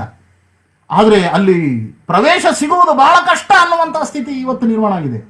4 ವರ್ಷಗಳ ಹಿಂದೆ ಒಂದಿದ್ದ ಶಾಲೆ ಇವತ್ತು 12 ಶಾಲೆಗಳಾಗಿ ಅದು ವೃದ್ಧಿಯನ್ನ ಹೊಂದಿದೆ. ಗುರುಕುಲಗಳ ಮೂಲಕ ಈ ಪ್ರಯೋಗಗಳನ್ನು ದೇಶದಾದ್ಯಂತ ನಾವು ಮಾಡ್ತಾ ಇದ್ದೀವಿ. ನೇಪಾಳದಲ್ಲೂ ಒಳ್ಳೊಳ್ಳೆ ಪ್ರಯೋಗಗಳು ಶುರುವಾಗಿದೆ. ಈ ಶಿಕ್ಷಣ ಪದ್ಧತಿ, ಈ ಪಾಠ್ಯಕ್ರಮ, ಈ ಶಿಕ್ಷಣದ ನೀತಿ, ಇದೆಲ್ಲದರಲ್ಲೂ ಬದಲಾವಣೆಯನ್ನು ತರತಕ್ಕಂಥ ಕೆಲಸವನ್ನು ಮಾಡ್ತಾ ಇದ್ದೀವಿ. ಭಾರತೀಯ ಶಿಕ್ಷಣ ಮಂಡಲದ ಶೈಕ್ಷಿಕ ಪ್ರಕೋಷ್ಠದ ವತಿಯಿಂದ ಪಾಠ್ಯಕ್ರಮವನ್ನು ಸಿದ್ಧಪಡಿಸ್ತಕ್ಕಂಥ ಕೆಲಸವನ್ನು ಬಹಳ ಉತ್ತಮವಾದಂಥ ರೀತಿಯಲ್ಲಿ ನಾವು ಮಾಡಿದ್ದೀವಿ ಅನ್ನೋದನ್ನು ನಾನು ಅತ್ಯಂತ ಅಭಿಮಾನದಿಂದ ನಾನು ಹೇಳಕ್ಕೆ ಇಷ್ಟಪಡ್ತೀನಿ. 43 ವಿಷಯಗಳಿಗೆ ಸಂಬಂಧಪಟ್ಟಂತೆ ನಾವು ಬೋರ್ಡ್ ಆಫ್ ಸ್ಟಡೀಸ್ ಅನ್ನ ಮಾಡಿದ್ದೀವಿ. ಈಗ ಉದ್ಯಮಶೀಲತೆ, ಎಂಟರ್ಪ್ರಿನರ್ಶಿಪ್, ಸಮಾಜ ಕಾರ್ಯ, ಸೋಷಿಯಲ್ ವರ್ಕ್, ಸಮಾಜಶಾಸ್ತ್ರ, ಸೋಷಿಯಾಲಜಿ, ಮನೋವಿಜ್ಞಾನ, ಸೈಕಾಲಜಿ, ಶಿಕ್ಷಣ ಶಾಸ್ತ್ರ, ಎಜುಕೇಶನ್, ಪ್ರಬಂಧನ ಶಾಸ್ತ್ರ, ಮ್ಯಾನೇಜ್ಮೆಂಟ್, ಇಷ್ಟು ವಿಷಯಗಳಿಗೆ ಕುರಿತಂತೆ ಪಠ್ಯವನ್ನು ನಾವು ತಯಾರು ಮಾಡಿದ್ದೀವಿ. 11 ವಿಶ್ವವಿದ್ಯಾನಿಲಯಗಳವರು ಇದನ್ನ ಸ್ವೀಕಾರ ಮಾಡಿ ಅದನ್ನು ಕಲಿಸಕ್ಕೆ ಶುರು ಮಾಡಿದ್ದಾರೆ. ನೀತಿ ಸರ್ಕಾರದ ವತಿಯಿಂದ ಯಾವಾಗ ಸ್ವೀಕಾರವಾಗಿ ಯೋಜನೆಗಳು ಯಾವಾಗ ಅದು ಯೋಜನಾ ರೂಪವನ್ನು ಪಡೆದು ಯಾವಾಗ ಬರುತ್ತೋ ಅದು ಒಂದು ಭಾಗ. ಆದರೆ ವಿಶ್ವವಿದ್ಯಾಲಯಗಳಿಗೆ ಇರ್ತಕ್ಕಂತಹ ಸ್ವಾಯತ್ತತೆಯನ್ನು ಉಪಯೋಗ ಮಾಡಿಕೊಂಡು ಶಿಕ್ಷಣದಲ್ಲಿ ಬದಲಾವಣೆಯನ್ನು ತರತಕ್ಕಂಥ ಕೆಲಸವನ್ನು ನಾವು ಮಾಡ್ತಾ ಇದ್ದೀವಿ. ರಿಸರ್ಚ್ ಕ್ವಾಲಿಟಿ ಇಂಪ್ರೂವ್ ಮಾಡದೇ ಇದ್ರೆ ಸಂಶೋಧನೆಯ ಗುಣಮಟ್ಟವನ್ನ, ಸಂಶೋಧನೆಯ ಉದ್ದೇಶವನ್ನ, ಸಂಶೋಧನೆಯ ಪದ್ಧತಿಯನ್ನ ಅದನ್ನ ಭಾರತೀಯಕರಣಗೊಳಿಸ್ತಕ್ಕಂಥ, ಭಾರತೀಯ ಜ್ಞಾನ ಪರಂಪರೆಯ ವಿಷಯವಾಗಿ ಸಂಶೋಧನೆ ನಡೀಬೇಕು, ಭಾರತೀಯ ಪದ್ಧತಿಯ ಪ್ರಕಾರ ಸಂಶೋಧನೆ ನಡೀಬೇಕು, ಭಾರತದ ಹಿತಕ್ಕೋಸ್ಕರ ಸಂಶೋಧನೆ ನಡೀಬೇಕು ಅನ್ನುವ ವಿಷಯವನ್ನ ಮುಂದಿಟ್ಕೊಂಡು ಯೂನಿವರ್ಸಿಟಿಗಳಲ್ಲಿ ನಾವು ಕಾರ್ಯಶಾಲೆಗಳನ್ನು ನಡೆಸೋದಕ್ಕೆ ಪ್ರಾರಂಭ ಮಾಡಿದ್ವಿ. ಈವರೆಗೆ 75 ಯೂನಿವರ್ಸಿಟಿಗಳಲ್ಲಿ 4 IITಗಳನ್ನು ಸೇರಿಸಿಕೊಂಡಂತೆ 75 ವಿಶ್ವವಿದ್ಯಾಲಯಗಳು ನಮ್ಮ ಜೊತೆಗೆ ಸಂಶೋಧನೆಯ ಗುಣಮಟ್ಟವನ್ನು ಹೆಚ್ಚಿಸೋದಕ್ಕೆ, ಪಾಠ್ಯಕ್ರಮವನ್ನ ಭಾರತೀಯಕರಣಗೊಳಿಸೋದಕ್ಕೋಸ್ಕರ ನಮ್ಮ ಜೊತೆ ಒಡಂಬಡಿಕೆಯನ್ನ ಮಾಡಿಕೊಂಡಿದ್ದಾವೆ. ಅತ್ಯಂತ ಯಶಸ್ವಿಯಾಗಿ ಈ ಒಂದು ಕಾರ್ಯ ಇವತ್ತು ನಡೆಯೋದಕ್ಕೆ ಪ್ರಾರಂಭ ಆಗಿದೆ. ಈ ಶಿಕ್ಷಣದ ಯಾತ್ರೆ 5 ಮುಖಗಳಲ್ಲಿ ನಡಿಬೇಕು. ನಾನು ಇಷ್ಟನ್ನು ಹೇಳಿ ನಾನು ಅದನ್ನು ಮುಕ್ತಾಯ ಮಾಡ್ತೀನಿ. ಅಧಿಶೀಲ ಶಿಕ್ಷಣ, ಅಧಿಚಿತ್ತ ಶಿಕ್ಷಣ, ಅಧಿಪ್ರಜ್ಞಾ ಶಿಕ್ಷಣ, ಅಧಿಪ್ರತಿಭಾ ಶಿಕ್ಷಣ, ಅಧಿವಿದ್ಯಾ ಶಿಕ್ಷಣ. ಅಂದರೆ ಅಧಿಶೀಲ ಅಂತಂದಾಗ ಅಲ್ಲಿ ಕರ್ಮೇಂದ್ರಿಯಗಳು, ಜ್ಞಾನೇಂದ್ರಿಯಗಳ ವಿಕಾಸ, ಮನೋ, ಬುದ್ಧಿ, ಅಹಂಕಾರ, ಚಿತ್ತ, ಈ 4ರ ವಿಕಾಸಕ್ಕೋಸ್ಕರ ಅಧಿಶೀಲ ಶಿಕ್ಷಣ. ಅಂದರೆ 8ನೇ ವಯಸ್ಸಿನವರೆಗೆ, 8ನೇ ವಯಸ್ಸಿನಿಂದ 16, 17, 18ನೇ ವಯಸ್ಸಿನವರೆಗೆ ಅಧಿಚಿತ್ತ ಶಿಕ್ಷಣ. ಇದರಲ್ಲಿ ಗಣಕೀಕರಣ, ಪ್ರಮಾಣೀಕರಣ, ಅಭಿವ್ಯಕ್ತೀಕರಣ, ಕಾರಣೀಕರಣ ಇದಕ್ಕೆ ಹೆಚ್ಚು ಮಹತ್ವ. ಅಂದ್ರೆ ಕಂಪ್ಯೂಟಿಂಗ್ ಅಂದ್ರೆ ಎಣಿಕೆ, ಜೀವನದ ಲೆಕ್ಕಾಚಾರ, ಪ್ರೂವಿಂಗ್ ಅಂಡ್ ಪ್ರೋಬಿಂಗ್ ಪ್ರಾಥಮಿಕ ಶಾಲೆಯ ಹಂತದಲ್ಲಿ, ಅಭಿವ್ಯಕ್ತೀಕರಣ ಕಮ್ಯುನಿಕೇಟಿಂಗ್ ಅಂಡ್ ಎಕ್ಸ್ಪ್ರೆಷನ್, ಕಾರಣೀಕರಣ ರೀಸನಿಂಗ್ ಅಂಡ್ ಸೈಂಟಿಫಿಕ್ ಅಪ್ರೋಚ್. ಇದು 18ನೇ ವಯಸ್ಸಿನೊಳಗೆ ಬಂದ್ಬಿಡ್ಬೇಕು. ಇದಕ್ಕೆ ಅಧಿಚಿತ್ತ ಶಿಕ್ಷಣ ಅಂತ ನಾವು ಹೆಸರು ಕೊಟ್ಟಿದ್ದೀವಿ. ಅಧಿಪ್ರಜ್ಞಾ ಅಂದಾಗ ಮಹಾವಿದ್ಯಾಲಯ ಅಂದ್ರೆ ಡಿಗ್ರಿ ಮತ್ತು PG ಈ ಹಂತಕ್ಕೆ ಒಬ್ಬ ವಿದ್ಯಾರ್ಥಿ ಬಂದಾಗ ಚಿಂತನ ಶಕ್ತಿ ಮತ್ತು ವಿವೇಕ ಶಕ್ತಿ ಇವೆರಡೂ ಅವನಲ್ಲಿ ಬೆಳಿಬೇಕು. ಸ್ನಾತಕ ಮತ್ತು ಪರಾಸ್ನಾತಕ ಸ್ಥಿತಿಗೆ ಅವನು ಬಂದಾಗ, ಹಾಗೆ ಬಂದಾಗ ಅವನು ಬರೆಯುವುದು, ಸ್ವಚಿಂತನೆಯ ಮೂಲಕ ಬರೆಯುವುದನ್ನು ಪ್ರಾರಂಭ ಮಾಡಬೇಕು. ಅಧ್ಯಯನಶೀಲತೆಯನ್ನ ಬೆಳೆಸಿಕೊಳ್ಳುವುದರ ಮೂಲಕ ಅಧ್ಯಯನವನ್ನ ಪ್ರಾರಂಭ ಮಾಡಬೇಕು. ಪ್ರಶ್ನೆಯನ್ನ ಮಾಡುವ ಪ್ರವೃತ್ತಿ ಮತ್ತು ಅದರ ಮೂಲಕ ಪ್ರತಿಯೊಂದಕ್ಕೂ ಉತ್ತರವನ್ನ ಕಂಡುಕೊಂಡು ತನ್ನ ಜ್ಞಾನ ತೃಷೆಯನ್ನ ನೀಗಿಸಿಕೊಳ್ತಕ್ಕಂಥ ಶಕ್ತಿಯನ್ನ ಆತ ಬೆಳೆಸ್ಕೊಳ್ಬೇಕು. ಇದೆಲ್ಲವನ್ನೂ ಮಾಡಬೇಕಾದ್ರೆ ಶಿಕ್ಷಕರ ಸಾಂಗತ್ಯದಲ್ಲಿರಬೇಕು, ಅವರ ಸಾನ್ನಿಧ್ಯದಲ್ಲೇ ಹೆಚ್ಚು ಕಾಲ ಕಳೀಬೇಕು. ಅವಾಗ ಈ ರೀತಿಯ ಎಲ್ಲ ವಿವೇಕ ಶಕ್ತಿ, ಸರಿ ಯಾವುದು ತಪ್ಪು ಯಾವುದು ಮತ್ತು ಇಷ್ಟು ಮಾತ್ರ ನಿರ್ಧಾರ ಮಾಡೋದಲ್ಲ, ಸರಿ ಯಾವುದು ತಪ್ಪ್ಯಾವುದು ಅಂತ ನಿಶ್ಚಯ ಮಾಡತಕ್ಕಂಥ ಸಾಮರ್ಥ್ಯ ಮತ್ತು ಸರಿದಾರಿಯಲ್ಲೇ ನಡೀತಕ್ಕಂಥ ಒಂದು ದೃಢ ಚಿತ್ತ, ಇದು ಈ ಒಂದು ಅವಸ್ಥೆಯಲ್ಲಿ ಬೆಳೆಸಬೇಕಾಗಿರ್ತಕ್ಕಂಥದ್ದು ಶಿಕ್ಷಣದ ಯಾತ್ರೆಯ ಬಹುಮುಖ್ಯವಾದಂತಹ ಭಾಗ ಅಧಿಪ್ರಜ್ಞಾ. ಅಧಿಪ್ರತಿಭಾ ಅಂತಂದಾಗ ಅವನು ಸ್ವತಃ ಗ್ರಂಥಗಳ ಲೇಖಕನಾಗುವ ಹಂತಕ್ಕೆ ತಲುಪಬೇಕು. ಗ್ರಂಥ ರಚನೆಗಳನ್ನು ಪ್ರಾರಂಭ ಮಾಡಬೇಕು, ಲೇಖನಗಳನ್ನು ಬರೀಬೇಕು. ಸಮಾಜವನ್ನ ತನ್ನ ಲೇಖನಗಳ ಮೂಲಕ, ಗ್ರಂಥಗಳ ಮೂಲಕ ಸರಿ ದಿಶೆಗೆ ತೆಗೆದುಕೊಂಡು ಹೋಗ್ತಕ್ಕಂಥ ಸ್ಥಿತಿಗೆ ಅವನು ತಲುಪಬೇಕು. ಅಲ್ಲಿಂದ ಅವನು ಶೋಧ ಕಾರ್ಯವನ್ನು ನಿರಂತರವಾಗಿ ಮುಂದುವರಿಸಬೇಕು, ಸಂಶೋಧನೆಯನ್ನು ಮುಂದುವರಿಸಬೇಕು. ಸಮಾಜಕ್ಕೆ ಉಪಯೋಗವಾಗ್ತಕ್ಕಂಥ, ಸಮಾಜದ ಹಿತದಲ್ಲಿರ್ತಕ್ಕಂಥ, ಮನುಷ್ಯ ವಿಕಾಸಕ್ಕೆ ಕಾರಣವಾಗ್ತಕ್ಕಂಥ, ಸಾಮಾಜಿಕ ಸಮಸ್ಯೆಗಳಿಗೆ ಪರಿಹಾರವನ್ನು ಹುಡುಕ್ತಕ್ಕಂಥ ಒಂದು ಸಂಶೋಧನೆಯನ್ನು ಅವನು ಮಾಡಬೇಕು. ಕೊನೆಯದು ಅಧಿವಿದ್ಯ. ಇದರಲ್ಲಿ ಅವನು ಜೀವನದಲ್ಲಿ ತಾನು ಕಂಡುಕೊಂಡಿರ್ತಕ್ಕಂಥ ಎಲ್ಲ ಈ ಒಂದು ವಿಚಾರಗಳನ್ನು ಆಚರಣೆಯಲ್ಲಿ ತರುವುದು ಮತ್ತು ಅದನ್ನು ಪ್ರಚಾರಣ ಮಾಡುವುದು. ಸ್ವಂತ ಜೀವನದ ಉದಾಹರಣೆಯ ಮೂಲಕ ಸಮಾಜದಲ್ಲಿ ತನ್ನಂತಹ ವ್ಯಕ್ತಿಗಳನ್ನು ನಿರ್ಮಾಣ ಮಾಡತಕ್ಕಂತಹ ಒಂದು ಕಾರ್ಯಕ್ಕೆ ಅವನು ಉದ್ಯುಕ್ತನಾಗಬೇಕು. ತನ್ನ ಸ್ವಂತ ಜೀವನವನ್ನು ಶ್ರೇಷ್ಠ ಮಾಡಿಕೊಳ್ಳುವುದು ಮಾತ್ರ ಅಲ್ಲ, ಸಮಾಜ ಜೀವನವನ್ನು ಶ್ರೇಷ್ಠ ಮಾಡಿಕೊಳ್ತಕ್ಕಂತಹ ಒಂದು ಹಂತಕ್ಕೆ ಅವನು ತಲುಪಬೇಕು. ಇದನ್ನೇ ಋಷಿಯಾಗುವುದು ಅಂತ ಹೇಳ್ತಾರೆ. ಅಂದರೆ ಒಬ್ಬ ಉಪಾಧ್ಯಾಯ ಶಿಕ್ಷಕನಾಗಿ ಮೇಲಕ್ಕೆ ಏರಬೇಕು, ಅಲ್ಲಿಂದ ಗುರುವಾಗಿ ಮೇಲಕ್ಕೆ ಏರಬೇಕು, ಅಲ್ಲಿಂದ ಆಚಾರ್ಯನಾಗಬೇಕು, ಅಲ್ಲಿಂದ ಅವನು ಋಷಿ ಹಂತವನ್ನು ತಲುಪಬೇಕು. ಶಿಕ್ಷಣದಲ್ಲಿ ಬದಲಾವಣೆ ತರಬೇಕಾದ್ರೆ ಶಿಕ್ಷಕರಲ್ಲೂ ಈ ಗುಣಮಟ್ಟ ಹೆಚ್ಚಾಗುವುದು ಅತ್ಯಂತ ಅವಶ್ಯಕತೆ ಇದೆ. ಭಾರತೀಯ ಶಿಕ್ಷಣ ಮಂಡಲ ಈ ರೀತಿಯ ಫ್ಯಾಕಲ್ಟಿ ಡೆವಲಪ್ಮೆಂಟ್ ಪ್ರೋಗ್ರಾಮ್ ಅನ್ನುವುದರ ಮುಖಾಂತರ equip education quality improvement program, ಗುಣವತ್ತಾ ಸುಧಾರ್ ಅನ್ನುವುದರ ಮೂಲಕ ಶಿಕ್ಷಕರ ಗುಣಮಟ್ಟವನ್ನ, ಶಿಕ್ಷಕರ ಜೀವಿತದ ಉದ್ದೇಶ ಹೇಗಿರಬೇಕು, ಆ ಜೀವಿತಕ್ಕೆ ತಕ್ಕಂತೆ ಹೇಗೆ ಬೆಂಕಿ ಮೇಲಕ್ಕೆ ಹೋಗುತ್ತೋ, ನೀರು ಕೆಳಗೆ ಇಳಿಜಾರಿನಲ್ಲೇ ಹರಿದು ತನ್ನ ಉದ್ದೇಶವಾದ ಸಮುದ್ರವನ್ನು ಸೇರುತ್ತೋ, ಹಾಗೆ ಶಿಕ್ಷಕ ಮನುಷ್ಯ ತನ್ನನ್ನ ಊರ್ಧ್ವಮುಖಿಯನ್ನಾಗಿಯೇ ಬೆಳೆಸ್ಕೊಳ್ಬೇಕು, ಶ್ರೇಷ್ಠನನ್ನಾಗಿಯೇ ಮಾಡಿಕೊಳ್ಬೇಕು, ಪರಮಾತ್ಮನನ್ನ ಸೇರುವುದರ ಕಡೆಗೆಯೇ ತನ್ನ ದಾರಿಯನ್ನ ಹುಡುಕಿಕೊಳ್ಬೇಕು ಅನ್ನುವ ನಿಟ್ಟಿನಲ್ಲಿ ಪ್ರೇರಣೆಯನ್ನ ಕೊಡುವುದು ಒಬ್ಬ ಗುರು, ಒಬ್ಬ ಶಿಕ್ಷಕ. ಹಾಗೆ ಇವತ್ತು ಪಗಾರಕ್ಕಾಗಿ ಕೆಲಸ ಮಾಡ್ತಕ್ಕಂಥ, ಸಂಬಳಕ್ಕಾಗಿ ಕೆಲಸ ಮಾಡ್ತಕ್ಕಂಥ ಒಬ್ಬ ಶಿಕ್ಷಕನನ್ನ ಋಷಿಯಾಗುವ ಮಟ್ಟಕ್ಕೆ ನಿಧಾನವಾಗಿ ತೆಗೆದುಕೊಂಡು ಹೋಗ್ತಕ್ಕಂಥ ಕೆಲಸ ಇದೊಂದು ಊರ್ಧ್ವಮುಖಿ ಯಾತ್ರೆ. ಈ ಯಾತ್ರೆಯನ್ನ ಸಫಲವಾಗಿ ಶಿಕ್ಷಕರು ಮಾಡುವಂತಾಗಬೇಕು ಅನ್ನುವ ದೃಷ್ಟಿಯಿಂದಲೂ ಭಾರತೀಯ ಶಿಕ್ಷಣ ಮಂಡಲ ತನ್ನ ಕಾರ್ಯ ಯೋಜನೆಯಲ್ಲಿ ಕಾರ್ಯಕ್ರಮಗಳನ್ನು ರೂಪಿಸ್ಕೊಂಡಿದೆ. ಈ ಎಲ್ಲ ಪ್ರಯತ್ನಗಳ ಮೂಲಕ ಬರುವ ದಿನಗಳಲ್ಲಿ ಶಿಕ್ಷಣದಲ್ಲಿ ಪರಿವರ್ತನೆಯನ್ನು ತರಬೇಕು. ಇವತ್ತೇನು ಶಿಕ್ಷಣ ನೀತಿ ಅನ್ನತಕ್ಕಂಥದ್ದು ಬರ್ತಾ ಇದೆಯೋ ಇದರಲ್ಲಿ ಪ್ರತಿಶತ 60-70 ನೀತಿಗಳು ಭಾರತೀಯ ಶಿಕ್ಷಣ ಮಂಡಲದ ಚಿಂತನೆ ಮತ್ತು ಮುಖ್ಯವಾಗಿ ಭಾರತದ ಚಿಂತನೆಗೆ ಅನುಗುಣವಾಗಿರ್ತಕ್ಕಂತಹ ಒಂದು ಚಿಂತನೆಗೆ ಅನುಗುಣವಾಗಿ ಶಿಕ್ಷಣದ ರೀತಿ ರೂಪುಗೊಂಡಿದೆ. ಇದು ನಿಶ್ಚಿತವಾಗಿಯೂ ಇದು ಭಾರತದ ದಿಶೆಯನ್ನ, ಭಾರತದ ಮೊಗ್ಗುಲನ್ನ ಬದಲಾಯಿಸ್ತಕ್ಕಂಥ ಒಂದು ಪ್ರಬಲ ನೀತಿಯಾಗಿ ಇದು ರೂಪುಗೊಳ್ಳಲಿದೆ. ಶಿಕ್ಷಣದ ನೀತಿ ರೂಪುಗೊಳ್ಳೋದು ಇದು ನಿಧಾನಕ್ಕೆ ಪರಿಣಾಮ, ಪೀಳಿಗೆಗಳ ನಂತರ 20 ವರ್ಷ, ಒಂದು ಪೀಳಿಗೆ, 2ನೇ ಪೀಳಿಗೆ ಆದ ಮೇಲೆ ನಮ್ಮ ದೇಶದಲ್ಲಿ ಆ ಒಂದು ಬದಲಾವಣೆ ಕಾಣೋದಕ್ಕೆ ಶುರುವಾಗುತ್ತೆ. ಬದಲಾವಣೆ ಈಗ ಪ್ರಾರಂಭ ಆಗಿದೆ. ಈಗ ಭಾರತ ವಿಶ್ವಗುರು ಆಗುವುದರ ಕಡೆಗೆ ದೃಢವಾದ ಹೆಜ್ಜೆಗಳನ್ನು ಇಡೋದಕ್ಕೆ ಶುರುವಾಗ್ಬಿಟ್ಟಿದೆ. ಜಗತ್ತು ಇವತ್ತು ಭಾರತಕ್ಕೆ ಮಾನ್ಯತೆಯನ್ನು ಕೊಡ್ತಾ ಇದೆ. ನಾನು ಆಗಲೇ ಹೇಳಿದೆ, ಇದು ಕೇವಲ ಭಾರತೀಯ ಶಿಕ್ಷಣ ಮಂಡಲದ ಕೆಲಸ ಅಲ್ಲ, ಈ ದೇಶದಲ್ಲಿ ಇರತಕ್ಕಂಥ ಪ್ರತಿಯೊಬ್ಬ ಶಿಕ್ಷಣ ಪ್ರೇಮಿಯೂ ಕೂಡ ಶಿಕ್ಷಣದಲ್ಲಿ ಬದಲಾವಣೆಯನ್ನು ತರೋದಕ್ಕೋಸ್ಕರ ತಾನಿರುವ ಜಾಗದಲ್ಲಿ ತನಗಿರುವ ತಿಳುವಳಿಕೆಯ ಆಧಾರದ ಮೇಲೆ, ತನಗಿರುವ ಜ್ಞಾನದಷ್ಟು ಆತ ತನ್ನ ಪ್ರಯತ್ನವನ್ನು ಮಾಡ್ತಾ ಹೋಗಬೇಕು. ಅದರ ಪರಿಣಾಮವಾಗಿ ಖಂಡಿತವಾಗಿಯೂ ನಾವು ಭಾರತ ವಿಶ್ವಗುರು ಆಗುವುದನ್ನು ನಮ್ಮ ಜೀವಿತದ ಅವಧಿಯಲ್ಲೇ ನಾವು ನೋಡ್ತೀವಿ ಅನ್ನತಕ್ಕಂಥ ವಿಶ್ವಾಸವನ್ನು ನಾನು ವ್ಯಕ್ತಪಡಿಸ್ತಾ ಇದ್ದೀನಿ. ಒಂದು 10 ನಿಮಿಷ ಪ್ರಶ್ನೋತ್ತರಕ್ಕೆ ಅವಕಾಶ ಇದೆ.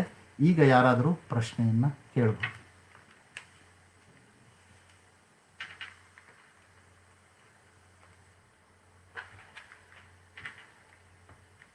TV ಕಟ್ಟಿಮನಿಯವರು ಒಂದು ಪ್ರಶ್ನೆಯನ್ನ ಕೇಳಿದರೆ, ಹಿಂದಿನ ಹಾಗೆ ವಿದ್ಯಾರ್ಥಿಗಳ ಸಮಗ್ರ ಕಲ್ಯಾಣಕ್ಕಾಗಿ ದುಡಿಯುವ ಗುರುಗಳನ್ನು ನಿರ್ಮಾಣ ಮಾಡುವುದು ಹೇಗೆ ಅಂತ ಅವ್ರದ್ದು ಪ್ರಶ್ನೆ ಇದೆ. ಅದಕ್ಕೆ ನಾನು ಆಗಲೇ ನನ್ನ ವಕ್ತವ್ಯದಲ್ಲಿ ಉತ್ತರವನ್ನು ನಾನು ಹೇಳಿದೆ. ಯಾವಾಗ ಶಿಕ್ಷಣ ಅಂದರೆ ಏನು ಅನ್ನತಕ್ಕಂಥದ್ದು ದೃಷ್ಟಿ ಪರಿವರ್ತನೆ ಆಗುತ್ತೋ ಆಗ ಖಂಡಿತವಾಗಿಯೂ ಒಬ್ಬ ಸಾಮಾನ್ಯ ಮನುಷ್ಯ ಅಸಾಮಾನ್ಯನಾಗಿ ತನ್ನ ಚಿಂತನೆಯನ್ನು ವ್ಯವಹಾರವನ್ನು ಮಾಡ್ತಾನೆ. ಯಾವಾಗ ಮನುಷ್ಯನ ದೃಷ್ಟಿ ದೊಡ್ಡದಾಗುತ್ತೋ, ಒಂದು ಸಮಷ್ಟಿಗೋಸ್ಕರ ನಾನು ಬದುಕಬೇಕು ಅಂತ ಅನಿಸುತ್ತೋ, ಆವಾಗ ಅವನು ಖಂಡಿತವಾಗಿಯೂ ಬಹಳ ದೊಡ್ಡದಾದಂಥ ತ್ಯಾಗಗಳನ್ನು ಮಾಡ್ತಾನೆ.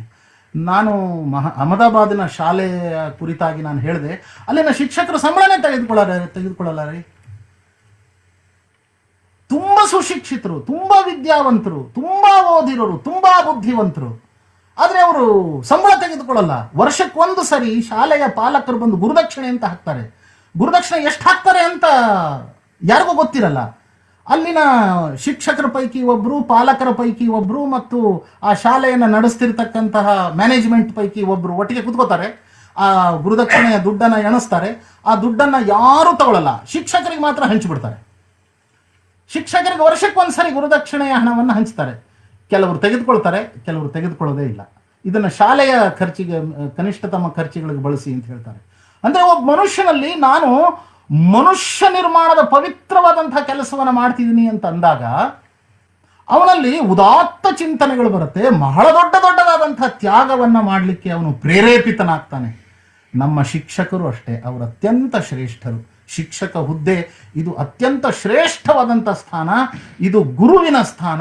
ಇದಕ್ಕೆ ಹೋಲಿಸಬಹುದಾದ ಸ್ಥಾನ ಈ ದೇಶದಲ್ಲಿ, ಜಗತ್ತಿನಲ್ಲಿ ಇನ್ಯಾವುದೂ ಇಲ್ಲ. ಸೈನಿಕರು ಬಂದು ನಿಂತಾಗ ಹೇಗೆ ಎದ್ದು ನಿಂತ್ಕೊಳ್ಬೇಕು ಅನ್ನೋದನ್ನು ನಮ್ಮ ದೇಶದ ಪ್ರಧಾನಮಂತ್ರಿಗಳು ಎಲ್ಲರಲ್ಲೂ ಒಂದು ಭಾವಜಾಗರಣೆಯನ್ನು ಹೇಗೆ ಮಾಡಿದ್ರು, ಅದೇ ರೀತಿ ನಾವು ನಮ್ಮ ದೇಶದಲ್ಲಿ ನಮ್ಮೆಲ್ಲರ ಪ್ರಯತ್ನದಿಂದ ಗುರುವಿಗೆ ಒಂದು ಅತ್ಯಂತ ಸಮ್ಮಾನಜನಕವಾದಂಥ ಸ್ಥಾನವನ್ನು ಕೊಡೋದಕ್ಕೆ ನಾವು ಪ್ರಯತ್ನ ಮಾಡೋಣ. ಒಬ್ಬ ಗುರು ಬರ್ತಾರೆ ಅಂತಂದರೆ ನಾವು ಎದ್ದು ನಿಂತ್ಕೊಳ್ಬೇಕು. ಒಬ್ಬ ಶಿಕ್ಷಕ ಅಂದರೆ ಗೌರವಿಸಲ್ಪಡಬೇಕು, ಆತ ಸರ್ವಮಾನ್ಯ. ಅದಕ್ಕಾಗಿ ಮ್ಯಾನೇಜ್ಮೆಂಟ್ನವರು ತಮ್ಮ ಶಾಲೆಯ ಸಂಸ್ಥೆಯ ಶಿಕ್ಷಕರು ತಮ್ಮ ಚೇಂಬರಿಗೆ ಬಂದಾಗ ತಾವೆದ್ದು ನಿಂತ್ಕೋಬೇಕು, ಅವ್ರು ಕೂಡಿಸ್ಬೇಕು, ಆಮೇಲೆ ತಾವು ಕೂತ್ಕೋಬೇಕು. ಈ ರೀತಿ ಸಣ್ಣ ಸಣ್ಣ ಆಚರಣೆಯ ಮೂಲಕ ಶಿಕ್ಷಕರನ್ನು ಗೌರವಿಸುವಂತಹ, ಶಿಕ್ಷಕರನ್ನು ಆದರದಿಂದ ನೋಡ್ತಕ್ಕಂತಹ, ಶಿಕ್ಷಕರನ್ನು ಶ್ರೇಷ್ಠರನ್ನಾಗಿ ನೋಡ್ತಕ್ಕಂತಹ ಪ್ರವೃತ್ತಿ ಸಮಾಜದಲ್ಲೂ ವಿದ್ಯಾರ್ಥಿಗಳಲ್ಲೂ ಬೆಳೆಸಬೇಕಾದಂತಹ ಅವಶ್ಯಕತೆ ಇದೆ. ಶಿಕ್ಷಕರೂ ಆ ರೀತಿ ತಮ್ಮನ್ನು ಊರ್ಧ್ವಮುಖಿಗಳನ್ನಾಗಿ, ಮೇಲ್ಮುಖರನ್ನಾಗಿ ತಮ್ಮ ವಿಕಾಸವನ್ನು ಮಾಡ್ಕೊಳ್ತಕ್ಕಂಥ, ತಮ್ಮ ಜೀವನವನ್ನು ಶ್ರೇಷ್ಠ ಮಾಡ್ಕೊಳ್ತಕ್ಕಂಥ ಪ್ರಯತ್ನವನ್ನು ಅವರು ಮಾಡಬೇಕಾಗಿದೆ. ಇವೆರಡರ ಮಧ್ಯೆಯ ಸೇತುವೆಯಾಗಿ ಭಾರತೀಯ ಶಿಕ್ಷಣ ಮಂಡಳ ಕೆಲಸ ಮಾಡುತ್ತೆ. ಮಹೇಂದ್ರ ಅನ್ನೋರು ಒಬ್ಬರು ಪ್ರಶ್ನೆ ಕೇಳಿದ್ದಾರೆ, ಆಂಗ್ಲ ಮಾಧ್ಯಮಗಳು ಭಾರತೀಯ ಶಿಕ್ಷಣಕ್ಕೆ ಸವಾಲಾಗಿವೆಯೇ?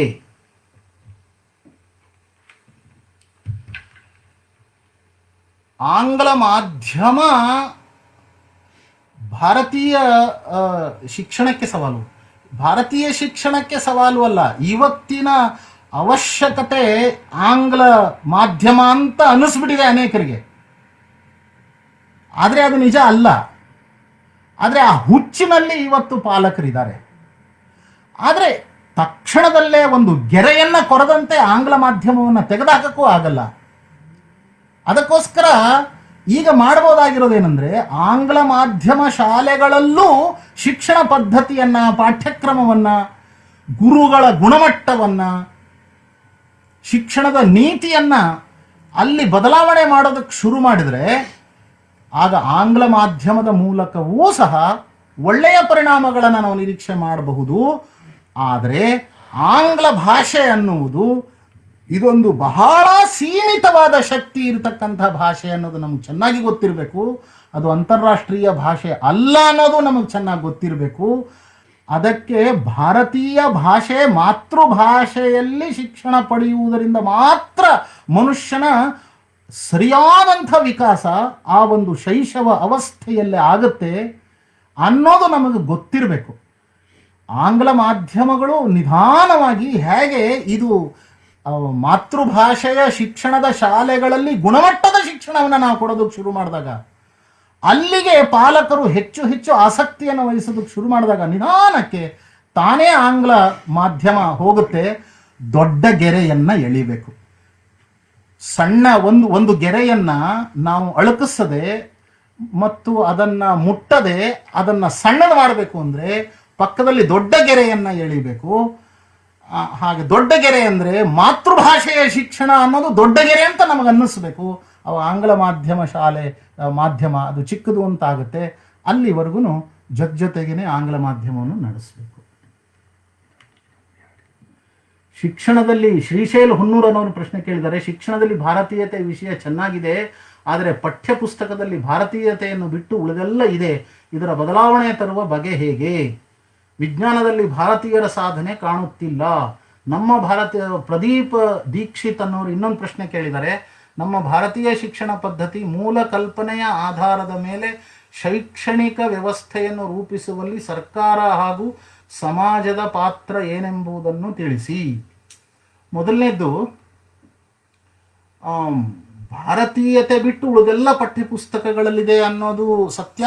ಈಗಿನ ಸರ್ಕಾರ ಅದನ್ನು ಕೊಚ್ಚಿಕೊಳ್ಳದೇ ಇದ್ದರೂ ಸಹ ಇವತ್ತು CBSE ಸಿಲೆಬಸ್ನಲ್ಲಿ ಒಂದಷ್ಟು ಬದಲಾವಣೆಗಳನ್ನು ತರೋದರಲ್ಲಿ ಇವತ್ತಿನ ಸರ್ಕಾರ ಯಶಸ್ವಿಯಾಗಿದೆ. ಅದನ್ನು ಬಹಿರಂಗಪಡಿಸಿಲ್ಲ. ನಮ್ಮ ಮಂತ್ರಿಗಳು ಒಂದು ಸ್ವಲ್ಪ ಹೇಳುವಾಗ ಕೆಲವೊಮ್ಮೆ ಗಡಿಬಿಡಿ ಮಾಡಿಕೊಂಡು ಅದರಿಂದಲೂ ಟೀಕೆಗೆ ಒಳಗಾಗ್ಬಿಟ್ರು. ಅವರು ಹಿಂದಿನ ಶಿಕ್ಷಣ ಮಂತ್ರಿಗಳು. ಇದು ಒಂದು ಗಡಿಬಿಡಿ ಸಣ್ಣದಾಯಿತು. ಆದರೆ ಹಾಗಿಲ್ಲ, ಎಲ್ಲವನ್ನೂ ಬದಲಾವಣೆ ಮಾಡೋಕ್ಕಾಗದೇ ಇದ್ದಿರಬಹುದು, ಆದರೆ ಒಂದಷ್ಟು ಬದಲಾವಣೆಗಳನ್ನು ಮಾಡಲಿಕ್ಕೆ ಸಾಧ್ಯವಾಗಿದೆ. ನೀವು ಹೇಳಿರೋ ಸತ್ಯ, ಬಹಳಷ್ಟು ಬದಲಾವಣೆ ಮಾಡೋಕ್ಕಾಗಿಲ್ಲ, ಇನ್ನೂ ಬದಲಾವಣೆ ಆಗಬೇಕಾಗಿದೆ. ಬದಲಾವಣೆ ಆಗಬೇಕಾದ್ರೆ ವ್ಯಕ್ತಿಗಳ ಬದಲಾವಣೆ ಆಗಬೇಕಾಗುತ್ತೆ. ಆ ದೃಷ್ಟಿ ದೋಷ ಇರತಕ್ಕಂಥ ವ್ಯಕ್ತಿಗಳ ಬದಲಾವಣೆ ಆಗದ ಹೊರತು ಇದರಲ್ಲಿ ಬದಲಾವಣೆ ಆಗಕ್ಕೆ ಸಾಧ್ಯ ಇಲ್ಲ. ಆ ಪ್ರಯತ್ನ ನಿಧಾನಕ್ಕೆ ನಡೀತಾ ಇದೆ. ಅದು ಹೇಗೆ ಸಾಧ್ಯವಾಗುತ್ತೋ ಅದರ ಆಧಾರದ ಮೇಲೆ ಆಗುತ್ತೆ. ಖಂಡಿತವಾಗಿಯೂ ಶೀಘ್ರದಲ್ಲೇ ಆ ಕೆಲಸವು ನಿಮಗೆ ನಾನು ಭರವಸೆಯನ್ನು ಕೊಡಬಲ್ಲೆ, ಶೀಘ್ರದಲ್ಲೇ ಅದು ಆಗಬಹುದು ಅನ್ನತಕ್ಕಂಥ ವಿಷಯ. ಎರಡನೇದು, ಮೂಲ ಭಾರತೀಯ ಶಿಕ್ಷಣ ಪದ್ಧತಿಯ ಮೂಲ ಕಲ್ಪನೆಯ ಆಧಾರದ ಮೇಲೆ ಶೈಕ್ಷಣಿಕ ವ್ಯವಸ್ಥೆಯನ್ನು ರೂಪಿಸುವಲ್ಲಿ ಸರ್ಕಾರ ಹಾಗೂ ಸಮಾಜದ ಪಾತ್ರ. ಸಮಾಜದ ಪಾತ್ರ ಅಂದರೆ ಪಾಲಕರು ಮತ್ತು ಶಿಕ್ಷಕರು, ವಿದ್ಯಾರ್ಥಿಗಳು, ಇವರು ಶಿಕ್ಷಣದ ಸಹಭಾಗಿಗಳಾಗಬೇಕು. ಮ್ಯಾನೇಜ್ಮೆಂಟ್ನವರು ಕೂಡ. ಇವತ್ತು ನೀತಿಯನ್ನು ರೂಪಿಸುವವರು ಒಂದು ಭಾಗ, ಎರಡನೇದು ಅಧಿಕಾರಿಗಳು, ಮೂರನೇದು ಸಂಸ್ಥಾ ಚಾಲಕರು, ನಾಲ್ಕನೇದು ಶಿಕ್ಷಕರು, ಅಭಿಭಾವಕರು ಅಂದರೆ ಪಾಲಕರು ಮತ್ತು ವಿದ್ಯಾರ್ಥಿಗಳು. ಇವರೆಲ್ಲರೂ ಸೇರಿ ಇದನ್ನು ಬದಲಾವಣೆಯನ್ನು ಮಾಡಬೇಕಾಗುತ್ತೆ.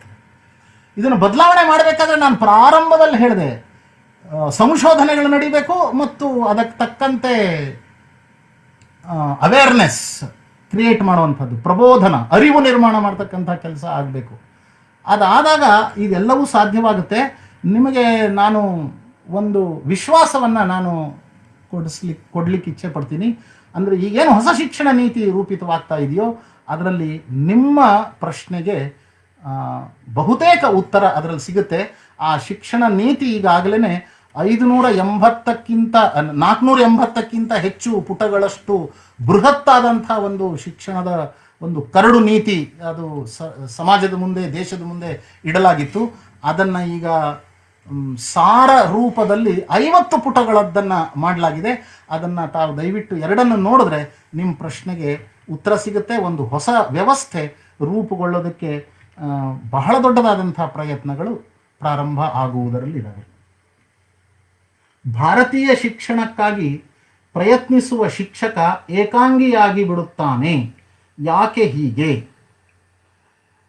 ಇದರಲ್ಲಿ ಒಳ್ಳೆಯ ದಾರಿಯಲ್ಲಿ ನಡೆಯುವವರಿಗೆ ಕಷ್ಟವೇ ಹೆಚ್ಚು. ಇದನ್ನು ಮೊದಲು ಅರ್ಥ ಮಾಡ್ಕೊಂಡ್ಬಿಡ್ಬೇಕು. ಸತ್ಯದ ಮಾರ್ಗ ಮತ್ತು ಒಳ್ಳೆಯ ಮಾರ್ಗ ಇದು ನಿಶ್ಚಿತವಾಗಿಯೂ ಕಷ್ಟದ ಹಾದಿ. ವಿವೇಕಾನಂದರು ಹೇಳಿದ್ರು, ನೀ ನಡೀತಾ ಇರತಕ್ಕಂಥ ದಾರಿಗಳಲ್ಲಿ ನಿನಗೆ ಕಷ್ಟದ ಅನುಭವವೇ ಆಗಲಿಲ್ಲ, ಮುಳ್ಳು ಕಂಟಿಗಳೇ ನಿನಗೆ ಸಿಗಲಿಲ್ಲ, ನಿನಗೇನು ತೊಂದರೆನೇ ಆಗಲಿಲ್ಲ ಅಂದರೆ ನೀ ಎಲ್ಲೋ ದಾರಿ ತಪ್ಪಿದೆಯಾ ಅಂತ ತಿಳ್ಕೊ ಅನ್ನೋದನ್ನು ಬಹಳ ಸ್ಪಷ್ಟವಾಗಿ ಹೇಳಿದ್ದಾರೆ. ಹೀಗಾಗಿ ಕಷ್ಟಗಳಿಗೆ ಹೆದರುವವನು ಬದಲಾವಣೆಯನ್ನು ತರಲಾರ. ಇದನ್ನು ಮೊದಲು ನಾವು ಚೆನ್ನಾಗಿ ಅರ್ಥ ಮಾಡ್ಕೋಬೇಕು. ತನ್ನ ಕರ್ತೃತ್ವದಿಂದಾಗಿ, ತನ್ನ ನೇತೃತ್ವದಿಂದಾಗಿ, ತನ್ನ ಆತ್ಮೀಯತೆಯಿಂದಾಗಿ, ತನ್ನ ವ್ಯವಹಾರದಿಂದಾಗಿ, ತನ್ನ ಬದುಕಿನಿಂದಾಗಿ ಸುತ್ತಲಿರ್ತಕ್ಕಂಥವರ ಮನಸ್ಸನ್ನ, ಬುದ್ಧಿಯನ್ನ ಅದನ್ನು ಗೆಲ್ಲಬೇಕು. ಇದು ಸುಲಭದ ಕೆಲಸವಂತೂ ಅಲ್ಲ. ಏಕಾಂಗಿ ಆಗಿ ಬಿಡಬಹುದು, ಒಪ್ತೀನಿ ನಾನು. ಕೆಲವು ಕಡೆ ಏಕಾಂಗಿಗಳಾಗುತ್ತಾರೆ. ಏಕಾಂಗಿಗಳಾದಾಗ ಹೆದರಬಾರ್ದು, ದೃಢವಾಗಿ ಮುಂದುವರಿಬೇಕು. ಯಾಕೆ ಅಂದರೆ ನಮ್ಮ ಜ್ಞಾನವೇ ಅಷ್ಟು ಶಕ್ತಿಶಾಲಿಯಾಗಿರ್ತಕ್ಕಂಥ ಜ್ಞಾನ ಮತ್ತು ಅದಕ್ಕನುಗುಣವಾದ ಕರ್ಮ, ಇವೆರಡರ ನಡುವೆ ಇರತಕ್ಕಂಥ ಭಕ್ತಿ, ಈ ಮೂರನ್ನು ಜೋಡಿಸ್ಕೊಂಡಾಗ ಖಂಡಿತವಾಗಿಯೂ ಅವನು ಯಶಸ್ವಿಯಾಗ್ತಾನೆ. ಅವನು ಏಕಾಂಗಿ ಆಗ್ಲಿಕ್ಕೆ ಸಾಧ್ಯವೇ ಇಲ್ಲ. ಇಡೀ ಸಮಾಜ ಅವನ ಹಿಂದೆ ಹೋಗಿಯೇ ಹೋಗುತ್ತೆ. ನಾನು ಹೇಳಿದ್ನಲ್ಲ, ಶಿಕ್ಷಕರಿಗೆ ಸಂಬಳ ಇಲ್ಲ, ವಿದ್ಯಾರ್ಥಿಗಳಿಗೆ ಶುಲ್ಕ ಇಲ್ಲ. ಮೊದಲು ಅವರನ್ನು ಹಾಸ್ಯ ಮಾಡಿದ್ರು. IITಯಲ್ಲಿ, ಮುಂಬೈ IITನಲ್ಲಿ ಅವನು ಪದವಿಯನ್ನು ಗಳಿಸಿ ಅಮೆರಿಕಾದಲ್ಲಿ 6 ವರ್ಷ ಕೆಲಸ ಮಾಡಿ ನನ್ನ ಜೀವನ ಸುಮ್ಮನೆ ನಾನು ವ್ಯರ್ಥ ಮಾಡ್ಕೊಂಡ್ಬಿಟ್ಟೆ ಅಂತ ಯೋಚನೆ ಮಾಡಿದ್ದಂಥ ಒಬ್ಬ ತರುಣ ಅವನು ಎಲ್ಲವನ್ನೂ ಬಿಟ್ಕೊಟ್ಟು ಬಂದು ಈ ರೀತಿಯ ಶಾಲೆಗಳನ್ನು ನಡೆಸ್ತಾನೆ. ಅವನನ್ನು ನೋಡಿ ಹುಚ್ಚ ಅಂತ ಎಲ್ಲರೂ ನಗುತ್ತಾರೆ. ಹೌದು, ಮೊದಲೇ ವರ್ಷ ನಕ್ರು. 4ನೇ ವರ್ಷ ಈಗ ಅವನು ಬಹಳ ಬೇಡಿಕೆಯ ವ್ಯಕ್ತಿ. ಇವತ್ತವನು ದೃಢತೆಯಿಂದ ಹೆಜ್ಜೆ ಮುಂದಿಡಿ, ಸಮಾಜ ನಿಮ್ಮ ಹಿಂದೆ ಬರುತ್ತೆ. ಅನುಷ್ ಕೋರಿಕೊಪ್ಪ, ಹುಬ್ಬಳ್ಳಿ, ಇವರೊಂದು ಪ್ರಶ್ನೆ ಕೇಳಿದ್ದಾರೆ. ಇಂದಿನ ಮಕ್ಕಳ ಪಾಲಕರ ಸ್ಪರ್ಧಾತ್ಮಕ ಮಾನಸಿಕತೆ ಭಾರತೀಯ ಶಿಕ್ಷಣ ಪದ್ಧತಿಗೆ ಇರುವುದೇ ನಿಮ್ಮ ಉಪಾಯಗಳನ್ನು ತಿಳಿಸಿ. ಈ ಸ್ಪರ್ಧಾತ್ಮಕ ಭಾವನೆ ಮನುಷ್ಯನನ್ನ ವಿನಾಶಕ್ಕೆ ತೆಗೆದುಕೊಂಡು ಹೋಗುತ್ತೆ ಅನ್ನತಕ್ಕಂಥದ್ರಲ್ಲಿ 2 ಮಾತು ಇಲ್ಲವೇ ಇಲ್ಲ. ಸ್ಪರ್ಧೆಯಿಂದ ಈರ್ಷ್ಯೆ ಬೆಳೆಯುತ್ತೆ, ಪಕ್ಕದಲ್ಲಿರುವವನ ಜೊತೆಗೇನೆ ಈರ್ಷ್ಯೆ ಬೆಳೆಯುತ್ತೆ, ತನ್ನ ಒಡ ಹುಟ್ಟಿದ ಸಹೋದರ ಸಹೋದರಿಯರ ಜೊತೆಗೇನೆ ಈರ್ಷ್ಯೆ ಬೆಳೆಯುತ್ತೆ. ಹೀಗಾಗಿ ಸ್ಪರ್ಧೆ ಖಂಡಿತ ಒಳ್ಳೆಯದಲ್ಲ. ಒಂದೇ ಮನೆಯಲ್ಲಿರ್ತಕ್ಕಂತಹ, ಒಂದೇ ತಾಯಿಯ ಹೊಟ್ಟೆಯಲ್ಲಿ ಹುಟ್ಟಿರ್ತಕ್ಕಂತಹ ಅಣ್ಣ ತಮ್ಮಂದರನ್ನ, ಅಕ್ಕ ತಂಗಿಯಂದರನ್ನ ಹೋಲಿಸುವುದರಿಂದ ಅವರವರಲ್ಲೇ ಈರ್ಷ್ಯೆ ಬೆಳೆಯೋದನ್ನು ನಾವು ನೋಡಿದ್ದೀವಿ. ಇನ್ನು ಬೇರೆಯ ವಿದ್ಯಾರ್ಥಿಗಳಲ್ಲಿ ಈರ್ಷ್ಯೆ ಬೆಳೆಯದೇ ಇರೋದಕ್ಕೆ ಸಾಧ್ಯ ಹೇಗೆ? ಈರ್ಷ್ಯೆ ಬೆಳೆದು ಬಿಡುತ್ತೆ ಸ್ಪರ್ಧೆಯಿಂದ. ಈರ್ಷೆಯಿಂದ ಮತ್ಸರ ಬೆಳೆಯುತ್ತೆ, ಮತ್ಸರದಿಂದ ಕ್ರೋಧ ಬೆಳೆಯುತ್ತೆ, ಕ್ರೋಧದಿಂದ ವಿನಾಶ ಶುರುವಾಗುತ್ತೆ, ದ್ವೇಷ ಬೆಳೆಯುತ್ತೆ. ಹೀಗಾಗಿ ಸ್ಪರ್ಧೆ ಯಾವತ್ತಿಗೂ ಸರಿಯಲ್ಲ. ದೇಶಗಳ ನಡುವೆ ಸ್ಪರ್ಧೆ ಸರಿಯಲ್ಲ, ಸಮಾಜಗಳ ನಡುವೆ ಸ್ಪರ್ಧೆ ಸರಿಯಲ್ಲ. ಸ್ಪರ್ಧೆ ಅನ್ನೋದು ತಪ್ಪೆ, ಅದು ನಮ್ಮ ದೇಶದ ಚಿಂತನೆಯೇ ಅಲ್ಲ. ಕಾಂಪಿಟೇಷನ್ ಅಲ್ಲ, ಕೋಆಪರೇಷನ್, ಇದು ನಮ್ಮ ನೀತಿ. ಸ್ಪರ್ಧಾ ನಹಿ ಸಹಯೋಗ, ಇದು ನಮ್ಮ ನೀತಿ.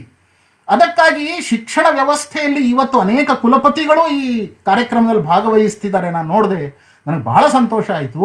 ತಮ್ಮ ವ್ಯಾಪ್ತಿಯಲ್ಲಿ ಈ ಸಣ್ಣ ಸಣ್ಣ ವಿಷಯಗಳು ನೋಡ್ಲಿಕ್ಕೆ ಸಣ್ಣದು ಅಂತ ಅನ್ಸುತ್ತೆ, ಆದ್ರೆ ಇದರಿಂದ ಅದ್ಭುತವಾದಂತಹ ಪರಿಣಾಮ ಆಗುತ್ತೆ. ಇದನ್ನ ಜಾರಿಯಲ್ಲಿ ತರಬೇಕು.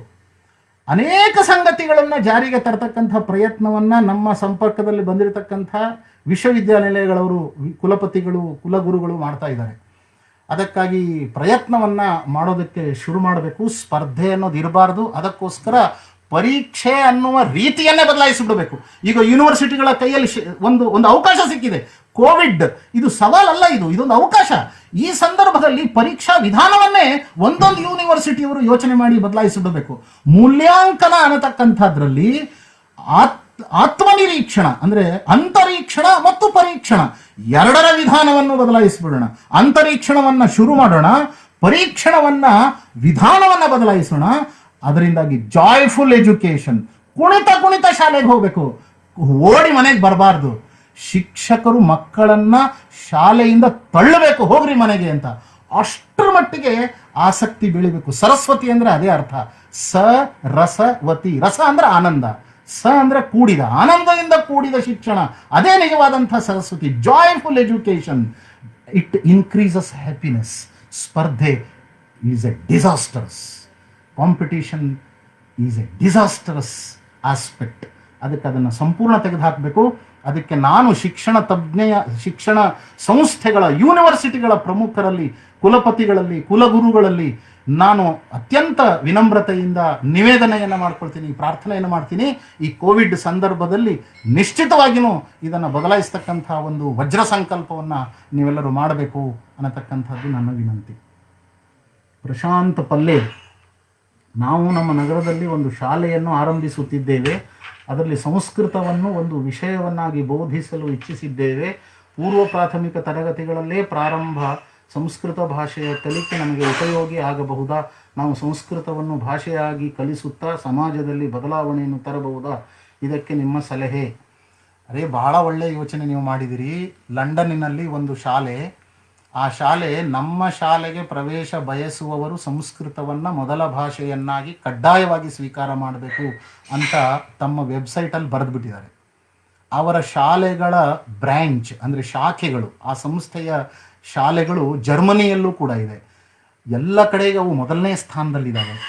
ಹೀಗಾಗಿ ಅವು ಮೊದಲನೇ ಸ್ಥಾನದಲ್ಲಿರ್ತಕ್ಕಂಥ ಯುರೋಪಿನ ಕೆಲವು ಶಾಲೆಗಳೇ ಸಂಸ್ಕೃತವನ್ನು ಕಡ್ಡಾಯವನ್ನಾಗಿ ಮಾಡಿರುವಾಗ ನಾವು ಮಾಡೋದಕ್ಕೆ ಏನು ಹಿಂದೇಟು ಹಾಕಬೇಕು? ಖಂಡಿತವಾಗಿಯೂ ನಾವು ಮಾಡ್ಬೋದು. ಆದರೆ ಒಂದು ಸಂಸ್ಕೃತ ಶಿಕ್ಷಕರು ಸಿಗುವುದು ಅಷ್ಟು ಸುಲಭದ ಕೆಲಸ ಅಲ್ಲ, ಅದೊಂದು ದುರ್ಲಭ ಅಂತ ಅನ್ನಿಸ್ಬೋದು.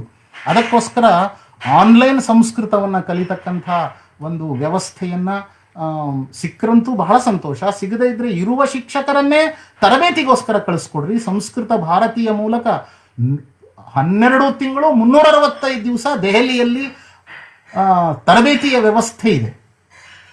1 ತಿಂಗಳು ಅವರಲ್ಲಿರಬೇಕು, ಅದರಿಂದ ಅವ್ರಿಗೆ ತರಬೇತಿ ಸಿಗುತ್ತೆ. ಒಂದು ಸರಿ ಹೋಗಿ ಬರಬೇಕು, ಇನ್ನೊಂದು 6 ತಿಂಗಳು ಬಿಟ್ಟು ಮತ್ತೊಂದು ಸರಿ ಹೋಗಿ ಬಂದರೆ ಒಳ್ಳೆಯ ಶಿಕ್ಷಕರಾಗ್ಬಿಡ್ತಾರೆ. 1 ವರ್ಷದೊಳಗಡೆ ನಿಮ್ಮ ಶಾಲೆಯ ಶಿಕ್ಷಕರೇ ಉತ್ತಮ ಸಂಸ್ಕೃತ ಶಿಕ್ಷಕರಾಗಿ ತಯಾರಾಗ್ಬಿಡ್ಬೋದು. ಅದಕ್ಕೆ ಪ್ರಯತ್ನವನ್ನು ಮಾಡಿ ಆನ್ಲೈನ್ ಶಿಕ್ಷಣವನ್ನು ಪಡ್ಕೋಬಹುದು ಮತ್ತು ತರಬೇತಿಗೋಸ್ಕರ ದೆಹಲಿಗೂ ನಿರಂತರ ಪ್ರಶಿಕ್ಷಣಕ್ಕೋಸ್ಕರನೂ ಬರಬಹುದು. ಇದರಿಂದ ಖಂಡಿತವಾಗಿಯೂ ಒಳ್ಳೆಯದಾಗುತ್ತೆ. ಸಿದ್ಧಲಿಂಗ ಶಿರ್ಡೋಣಿಯವರು ಈಗಿನ ಶಿಕ್ಷಣ ಮೌಲ್ಯಗಳನ್ನು ಕಲಿಸುತ್ತಿಲ್ಲ, ಸಹಪಠ್ಯ ಚಟುವಟಿಕೆಗಳಿಂದ ದೂರ ಹೋಗುತ್ತಿದ್ದಾರೆ ಮಕ್ಕಳು. ಇದಕ್ಕೆ ನಿಮ್ಮ ಸಲಹೆ? ಮಕ್ಕಳಿಗೆ ನೀವು ಆರೋಪ ಹಾಕಬಾರದು, ಮಕ್ಕಳದ ತಪ್ಪೇನೂ ಇಲ್ಲ. ಅಲ್ಲಿರ್ತಕ್ಕಂಥ ಆಡಳಿತದ ತಪ್ಪು, ಅಲ್ಲಿರ್ತಕ್ಕಂಥ ಶಿಕ್ಷಕರ ತಪ್ಪು, ಅದನ್ನು ನಾವು ಒಪ್ಕೊಳ್ಬೇಕು, ಪ್ರಾಂಜಲ ಮನಸ್ಸಿನಿಂದ ಒಪ್ಕೋಬೇಕು. ಇವತ್ತು ಶಿಕ್ಷಕರು ವಿದ್ಯಾರ್ಥಿಗಳು ಆನಂದದಿಂದ ಇರೋದಕ್ಕೆ ಇಚ್ಛೆ ಪಡ್ತಾರೆ. ಇವತ್ತು ತರಗತಿಗಳಲ್ಲಿ ಅಟೆಂಡೆನ್ಸೇ ಇಲ್ಲ ಕಾಲೇಜುಗಳಲ್ಲಿ. ಯಾಕಿಲ್ಲ ಅಂತಂದರೆ ಅಲ್ಲಿ ಅವರಿಗೆ ರುಚಿಸಲ್ಲ. ಯಾಕೆ ರುಚಿಸಲ್ಲ ಅಂದರೆ ಇವತ್ತು ಶಿಕ್ಷಕರು ಪ್ರೇರಣೆಯನ್ನು ಕೊಡ್ತಾ ಇಲ್ಲ, ಮಾಹಿತಿಯನ್ನು ಕೊಡ್ತಾ ಇದ್ದಾರೆ. ಶಿಕ್ಷಕರು ಕೊಡುವ ಮಾಹಿತಿ ಇವತ್ತು ಅವರ ಅಂಗೈನಲ್ಲಿ ಮೊಬೈಲ್ನಲ್ಲಿ ಸಿಗ್ತಾ ಇದೆ. ಇದರ ಪರಿಣಾಮವಾಗಿ ತರಗತಿಯಲ್ಲಿ ಕುಳಿತುಕೊಳ್ಳೋದಕ್ಕೆ ಅವ್ರಿಗೆ ಇಚ್ಛೆ ಆಗ್ತಾ ಇಲ್ಲ. ನೀವು ಅಟೆಂಡೆನ್ಸನ್ನು ಹಾಜರಿಯನ್ನು ಕಡ್ಡಾಯ ಮಾಡಿದ್ರೆ ಅವ್ರು ಬಂದು ಕೂತ್ಕೋತಾರೆ, ಆದರೆ ಕೂತ್ಕೊಂಡು ಮೊಬೈಲ್ ನೋಡ್ತಾ ಇರ್ತಾರೆ. ಇದು ಎಲ್ಲ ಕಡೆ ಇರ್ತಕ್ಕಂಥ ಸಾಮಾನ್ಯ ಅನುಭವ. ಇದರಿಂದಾಗಿ ಶಿಕ್ಷಣ ಸಂಸ್ಥೆಗಳು ಮತ್ತು ಶಿಕ್ಷಕರು ತಮ್ಮ ಅಸ್ತಿತ್ವವನ್ನೇ ಕಳ್ಕೊಳ್ತಕ್ಕಂಥ ಪರಿಸ್ಥಿತಿ ಬಂದ್ಬಿಡ್ಬೋದು ಸುಧಾರಣೆ ಮಾಡ್ಕೊಳ್ಳದೆ ಇದ್ರೆ. ಅದಕ್ಕೋಸ್ಕರ ತರಗತಿಗಳನ್ನ ಅನುಭವ ಆಧಾರಿತ ಕೇಂದ್ರಗಳನ್ನಾಗಿ ತರಗತಿಗಳನ್ನ ಬದಲಾಯಿಸಬೇಕು. ಚಟುವಟಿಕೆಗಳಿಂದ ಆಧಾರಿತವಾದ ಶಿಕ್ಷಣವನ್ನ ತರಗತಿಗಳಲ್ಲಿ ಕೊಡಕ್ಕೆ ಶುರು ಮಾಡಬೇಕು. ನನ್ನ ಸಲಹೆ ಬಹಳ ಮುಖ್ಯವಾಗಿ ತರಗತಿಗಳಿಂದ ಮೊದಲು ಹೊರಗೆ ಬನ್ನಿ, ಅವಾಗ ಒಳ್ಳೆಯ ಶಿಕ್ಷಣವನ್ನ ಕೊಡಕ್ಕೆ ಸಾಧ್ಯ, ಅವಾಗ ಜಾಯ್ಫುಲ್ ಎಜುಕೇಶನ್ ಅನ್ನ ತರಕ್ಕೆ ಸಾಧ್ಯ. ಶಿಕ್ಷಣ ಅನ್ನತಕ್ಕಂಥದ್ದು ತರಗತಿಯ 4 ಗೋಡೆಗಳ ಮಧ್ಯದಲ್ಲಿ ಬಂಧಿಸಿ ಇಡ್ತಕ್ಕಂಥ ವಿಷಯವೇ ಅಲ್ಲ. ಅದು ಹೊರಗೆ ಬರಬೇಕಾಗಿರೋದು. ಜಗತ್ನಲ್ಲಿ ಓಡಾಡ್ತಾ ಅನುಭವದ ಮೂಲಕ, ಸ್ವಾಧ್ಯಾಯದ ಮೂಲಕ, ಶಿಕ್ಷಕರ ಮೂಲಕ, ಸಹಚಾರಿಗಳ ಸಹಯೋಗಿಗಳ ಚರ್ಚೆಯ ಮೂಲಕ, ನಡೆಸುವ ಚರ್ಚೆಗಳ ಮೂಲಕ, ಅನುಭವದ ಮೂಲಕ, ಈ 4 ಮಾಧ್ಯಮದ ಮೂಲಕ ಒಬ್ಬ ವ್ಯಕ್ತಿ ತನ್ನ ಶಿಕ್ಷಣವನ್ನ ಜೀವನದಲ್ಲಿ ಪಡ್ಕೊಳ್ತಾ ಹೋಗ್ತಾನೆ. ಅದಕ್ಕೋಸ್ಕರ ತರಗತಿಗಳಿಂದ ಹೊರಗೆ ಬನ್ನಿ, ಅವಾಗೆಲ್ಲವೂ ಸರಿ ಹೋಗುತ್ತೆ. ಜಗದೀಶ್ ಮೈಲ್ತಿಪ್ಪರೆ, ತಕ್ಷಣದಲ್ಲಿ ಕಾಲೇಜು ಶಿಕ್ಷಣದಲ್ಲಿ ಭಾರತೀಯತೆಯ ಅನುಷ್ಠಾನ ತರುವಲ್ಲಿ ಭಾರತೀಯ ಶಿಕ್ಷಣ ಮಂಡಲ ಹೇಗೆ ಜೋಡಿಸಿಕೊಳ್ಳಲಿದೆ? ಅದೇ ನಾನು ಹೇಳಿದೆ, ಈಗ ನಾನು ಬರೇಲಿನಲ್ಲಿ ಉತ್ತರ ಪ್ರದೇಶದಲ್ಲಿ ಒಂದು ವಿಶ್ವವಿದ್ಯಾಲಯದಲ್ಲಿ ಇದರ ಬಗ್ಗೆ ಕಾರ್ಯಾಗಾರ ನಡೀತು. ಈಗ ಅವರು ತರಗತಿಯನ್ನೇ ತೆಗೆದಾಕ್ಬಿಟ್ಟಿದ್ದಾರೆ, ತರಗತಿಯಿಂದ ಹೊರಗೆ ಬಂದ್ಬಿಟ್ಟಿದ್ದಾರೆ ವಿದ್ಯಾರ್ಥಿಗಳು. ಶಿಕ್ಷಕರು ಇದಕ್ಕೆ ಪೂರಕವಾಗಿ ಅಲ್ಲಿ ವಿಶ್ವವಿದ್ಯಾಲಯದಲ್ಲಿ ಭಾರತೀಯ ಶಿಕ್ಷಣ ಮಂಡಳದ ಘಟಕ ಇದೆ, ಆ ಅಭ್ಯಾಸ ವರ್ಗದಲ್ಲಿ ಈ ಚರ್ಚೆ ನಡೀತು. ಚರ್ಚೆ ನಡೆದ ನಂತರ ಅದರದ್ದು ಪ್ರಯೋಗ ಅವರು ಮಾಡಿದ್ದಾರೆ ತಮ್ಮ ವಿಶ್ವವಿದ್ಯಾಲಯದಲ್ಲಿ. ಈ ಥರ ಶಿಕ್ಷಣದ ಪದ್ಧತಿಯನ್ನೇ ಬದಲಾಯಿಸ್ತಕ್ಕಂಥ ಪ್ರಯೋಗಗಳು ನಡೀತಾ ಇದೆ. ಅದು ನಮ್ಮ ಶಿಕ್ಷಣ ಸಂಸ್ಥೆಗಳಲ್ಲೂ ನಾವು ಜಾರಿಗೆ ತರಬೇಕು. ಇದಕ್ಕೊಂದು ಸಂಕಲ್ಪ ಶಕ್ತಿ ಬೇಕಷ್ಟೇ. ಕುಲಪತಿಗಳು ಕುಲಗುರುಗಳು ಅಂತ ಯಾರಿದ್ದಾರೋ ಅವ್ರದ್ದೊಂದು ಸಂಕಲ್ಪ ಶಕ್ತಿ ಬೇಕು, ಮತ್ತು ಸಂಸ್ಥೆಯನ್ನು ನಡೆಸ್ತಿರ್ತಕ್ಕಂಥ ಸಂಸ್ಥಾ ಚಾಲಕರಲ್ಲಿ ಸಂಕಲ್ಪ ಶಕ್ತಿ ಬೇಕು. ಆಗ ಅದು ಖಂಡಿತವಾಗಿಯೂ ಸಾಧ್ಯ. ಆದರೆ ಒಂದು ವಿಶ್ವಾಸ ಇಡಬೇಕು, ಪ್ರತಿಯೊಬ್ಬ ವಿದ್ಯಾರ್ಥಿಯಲ್ಲಿ ಅದ್ಭುತವಾದಂಥ ಶಕ್ತಿ ಇದೆ ಅನ್ನತಕ್ಕಂಥ ವಿಶ್ವಾಸ ಪ್ರತಿಯೊಬ್ಬರಲ್ಲಿ ಇಡಬೇಕು. ನೀನು ಅಯೋಗ್ಯ ಇದೆಯಾ, ನಿನ್ನ ಜನ್ಮದಲ್ಲಿ ಪಾಸ್ ಆಗಲ್ಲ, ನೀನು ಜನ್ಮದಲ್ಲಿ ಉದ್ಧಾರ ಆಗಲ್ಲ ಅಂತ ಯಾರಿಗೂ ಹೇಳ್ತಕ್ಕಂಥ ದುಸ್ಸಾಹಸವನ್ನ ಯಾರು ಮಾಡಕ್ಕೆ ಹೋಗ್ಬಾರ್ದು. ಯಾಕೆಂದ್ರೆ ಪ್ರತಿಯೊಬ್ಬ ಮನುಷ್ಯನಲ್ಲಿ ಆ ಒಂದು ದೈವತ್ವ ಅಡಗಿದೆ. ಅವನು ಅಂಕಗಳಿಂದ ಅವನು ತನ್ನ ದೈವತ್ವವನ್ನು ಪ್ರಕಟ ಮಾಡದೇ ಹೋಗಿರಬಹುದು, ಅದು ಮಾಪದಂಡವೂ ಅಲ್ಲ. ಅದಕ್ಕೋಸ್ಕರ ನಾವು ಭಾರತೀಯತೆಯನ್ನು ತರತಕ್ಕಂಥ ಕೆಲಸ ನಾಯೇನು ಇಷ್ಟೊತ್ತು ಹೇಳಿದೆ, ಇದನ್ನು ಅನೇಕ ಸಂಸ್ಥೆಗಳಲ್ಲಿ ನಾವು ಖಂಡಿತವಾಗಿಯೂ ಜಾರಿಗೆ ತರ್ಬೋದು. ಭಾರತೀಯ ಶಿಕ್ಷಣ ಮಂಡಲ ತೆರೆದ ಹೃದಯದಿಂದ, ತೆರೆದ ಕೈಗಳಿಂದ ನಿಮಗೆ ಸಹಾಯ ಮಾಡೋದಕ್ಕೆ ಸಿದ್ಧವಾಗಿದೆ. ಸಿಂಧೂರ ಜೋಶಿ ಅನ್ನೋರು ಪ್ರಶ್ನೆ ಕೇಳಿದ್ದಾರೆ, ವೇಗವಾಗಿ ಬೆಳೆಯುತ್ತಿರುವ ವಿಜ್ಞಾನ ತಂತ್ರಜ್ಞಾನದ ಸಂಶೋಧನಾ ಜಗತ್ತಿನಲ್ಲಿ ಈಗ ನೀವು ವಿವರಿಸಿರುವ ಕಲಿಕಾ ವಿಧಾನಗಳನ್ನು ಹೇಗೆ ಮೌಲ್ಡ್ ಮಾಡಬಹುದು? ಸರ್ಕಾರದ ಜೊತೆ ಯೋಜನಾ ರೂಪದಲ್ಲಿ ಇದನ್ನು ಭಾರತದ ತುಂಬೆಲ್ಲ ತರುವುದು ಹೇಗೆ? ಈಗ ಒಂದು ಸಂಸ್ಥೆ ಇದೆ, ನೀವು ಸಿಂಧೂರ್ ಅವ್ರು ಕೇಳಿರೋ ಪ್ರಶ್ನೆ, ನೀವು ಆನ್ಲೈನಲ್ಲಿ ಇದನ್ನು ತೆಗೆದು ನೋಡ್ರಿ. ಸೆಂಟರ್ ಫಾರ್ ಎಜುಕೇಷನಲ್ ಕನ್ಸಾರ್ಷಿಯಂ ಅಂತ ಒಂದು ಸಂಸ್ಥೆ ಇದೆ. ಜಗತ್ ಭೂಷಣ್ ನಡ್ಡಾಜಿ ಅಂತ ಅದಕ್ಕೊಬ್ಬರು ಪ್ರಮುಖರಿದ್ದಾರೆ. ಅದರ ಮೂಲಕ ಅವರು ಈಗಾಗಲೇ 25 ಲಕ್ಷಕ್ಕಿಂತ ಹೆಚ್ಚು ವಿದ್ಯಾರ್ಥಿಗಳಿಗೆ ಆಧುನಿಕ ತಂತ್ರಜ್ಞಾನವನ್ನು ಉಪಯೋಗಿಸುವುದರ ಮೂಲಕ ಅತ್ಯಂತ ಥ್ರೋ ಅವೇ ಪ್ರೈಸ್, ಅದನ್ನು ಉಚಿತವಾಗಿಯೇ ಅಂತ ಹೇಳ್ಬೋದು, ಬಹಳ ಉತ್ತಮವಾಗಿ ಶಿಕ್ಷಣವನ್ನು ಕೊಡ್ತಾ ಇದ್ದಾರೆ.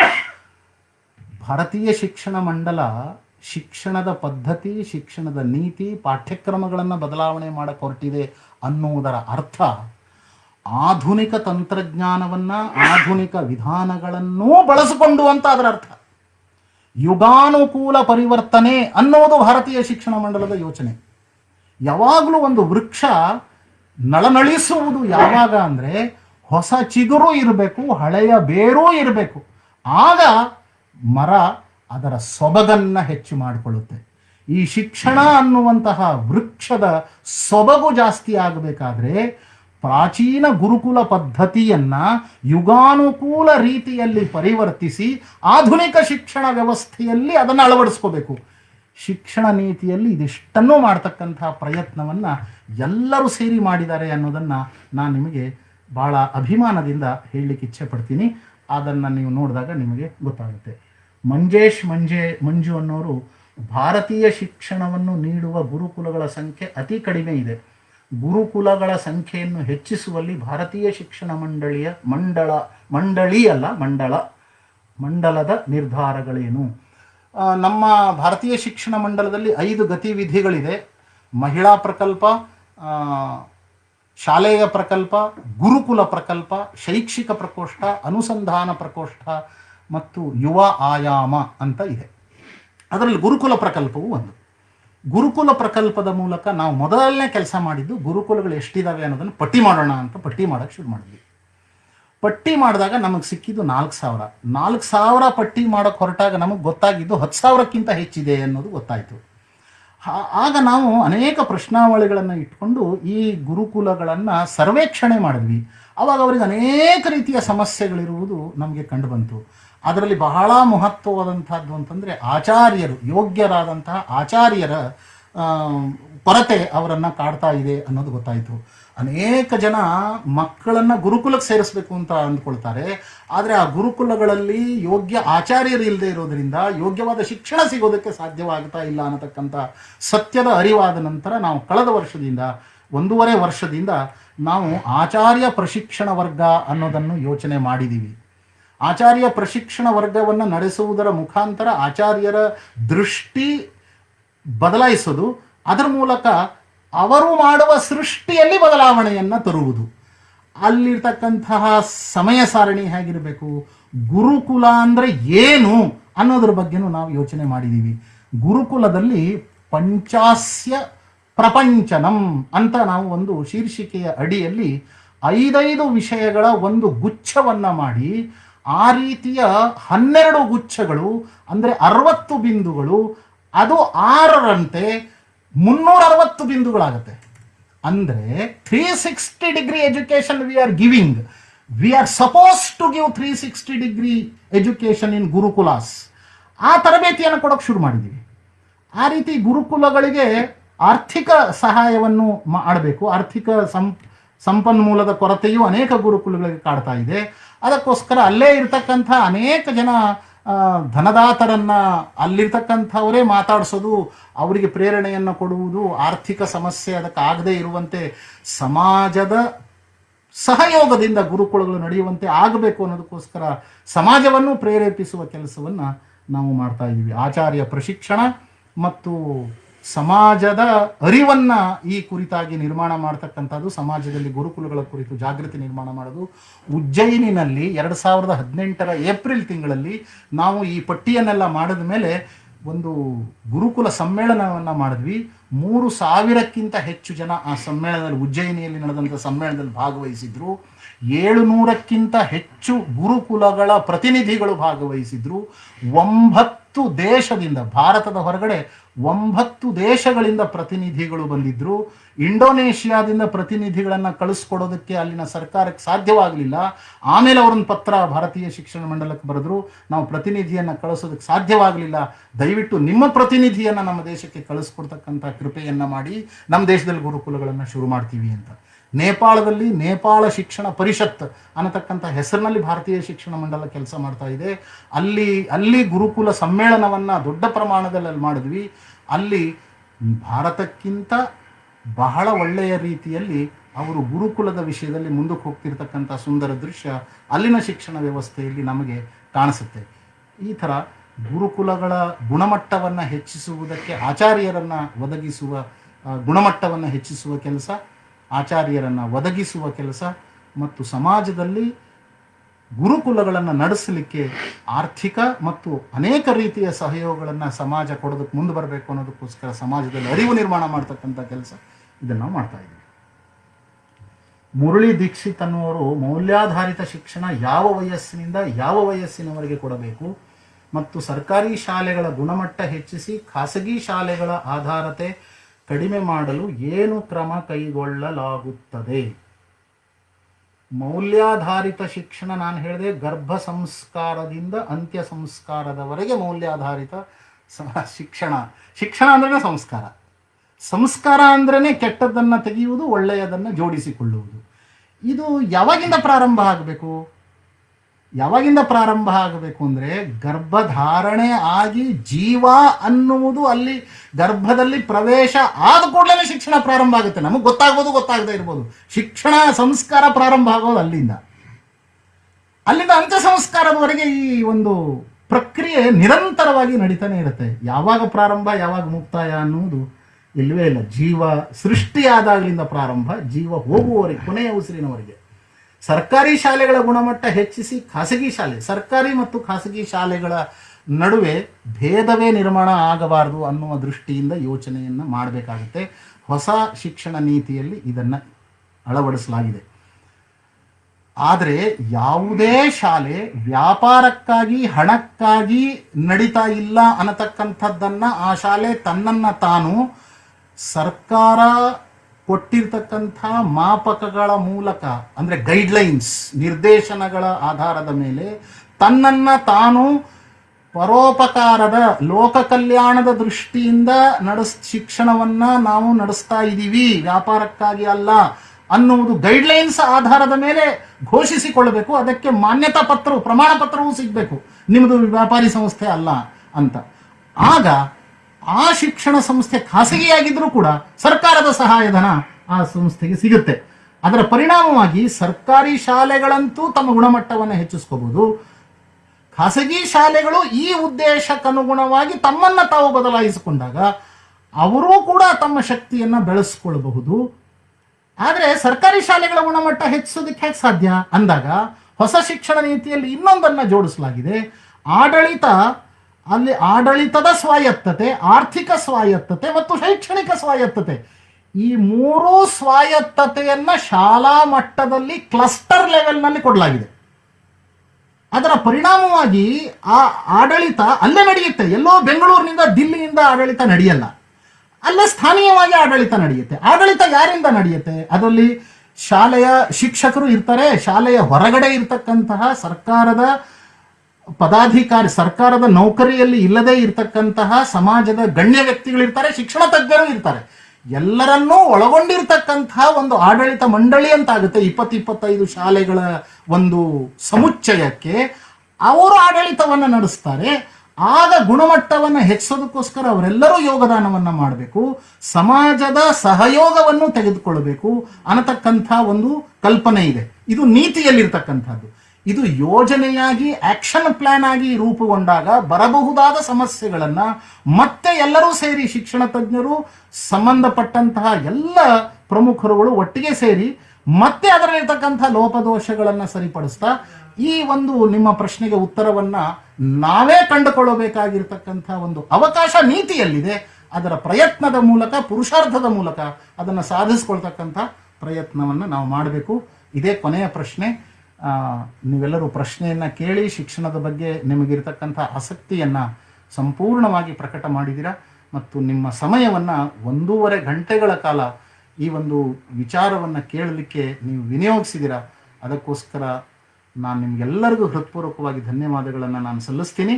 ಮತ್ತು ಇಲ್ಲಿರ್ತಕ್ಕಂಥವರೆಲ್ಲರೂ ನಾವಿರುವ ಜಾಗದಲ್ಲಿ ನಮ್ಮ ಶಕ್ತಿಗನುಗುಣವಾಗಿ ಶಿಕ್ಷಣದಲ್ಲಿ ಬದಲಾವಣೆಯನ್ನು ತರತಕ್ಕಂಥ ಮುಖ್ಯವಾದಂಥ ಉದ್ದೇಶ ಅಂದರೆ ಶಾಸನ ಮುಕ್ತ ಆಗಬೇಕು. ಶಿಕ್ಷಣ ಪ್ರಶಾಸನ ಮುಕ್ತ ಅಲ್ಲ, ಕಾನೂನಿನಿಂದ ಸ್ವೇಚ್ಛಾಚಾರದ ಕಡೆ ಹೋಗೋದಲ್ಲ. ನಾವು ಅನೇಕ ಬಾರಿ ಉಪಯೋಗಿಸ್ತೀವಿ, ಸ್ವಾತಂತ್ರ್ಯ ಬೇಕು, ಸ್ವೇಚ್ಛಾಚಾರ ಅಲ್ಲ. ಹಾಗೆ ಶಾಸನ ಮುಕ್ತ ಅಂತ ಅಂದಾಗ ಪ್ರಶಾಸನ ಮುಕ್ತ ಆಗಬೇಕು. ಪ್ರಶಾಸನದಿಂದ ಮುಕ್ತ ಆಗಬಾರ್ದು, ಶಾಸನದಿಂದ ಮುಕ್ತ ಆಗಬೇಕು. ಸಮಾಜ ಪೋಷಿತ ಆಗಬೇಕು. ಸಮಾಜದ ಕೈಯಲ್ಲಿ ಶಿಕ್ಷಣ ಇರಬೇಕು. ನಾವು ಶಿಕ್ಷಣ ಇಲಾಖೆಯನ್ನು ನಡೆಸೋದು ಶಿಕ್ಷಣ ತಜ್ಞರು ಅಂತ ಆಗಬೇಕು. ಯಾರೋ IAS ಆಫೀಸರ್ಸ್ ನಡೆಸೋಂಗೆ ಆಗಬಾರ್ದು. ಹೇಗೆ ಸೈನ್ಸ್ ಆ್ಯಂಡ್ ಟೆಕ್ನಾಲಜಿ ಡಿಪಾರ್ಟ್ಮೆಂಟ್ ಇವತ್ತು ವಿಜ್ಞಾನಿಗಳ ಆಧಾರದ ಮೇಲೆ ನಡೀತಾ ಇದೆ. ವಿಜ್ಞಾನಿಗಳ ಆಧಾರದ ಮೇಲೆ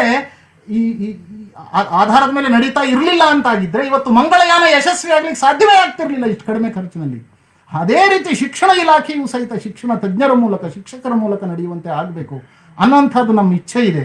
ನಿಮ್ಮೆಲ್ಲರ ಸಹಕಾರದಿಂದ ಸಮಾಜ ಪೋಷಿತ, ಶಾಸನ ಮುಕ್ತ ಶಿಕ್ಷಣ ಇದು ಪ್ರಾಪ್ತವಾಗಲಿ ಅನ್ನುವ ಹಾರೈಕೆ ಮತ್ತು ಸಂಕಲ್ಪದೊಂದಿಗೆ ಈ ಒಂದು ಸತ್ರವನ್ನು ಇಲ್ಲಿಗೆ ಮುಕ್ತಾಯ ಮಾಡೋಣ. ಎಲ್ಲರಿಗೂ ನಮಸ್ಕಾರ.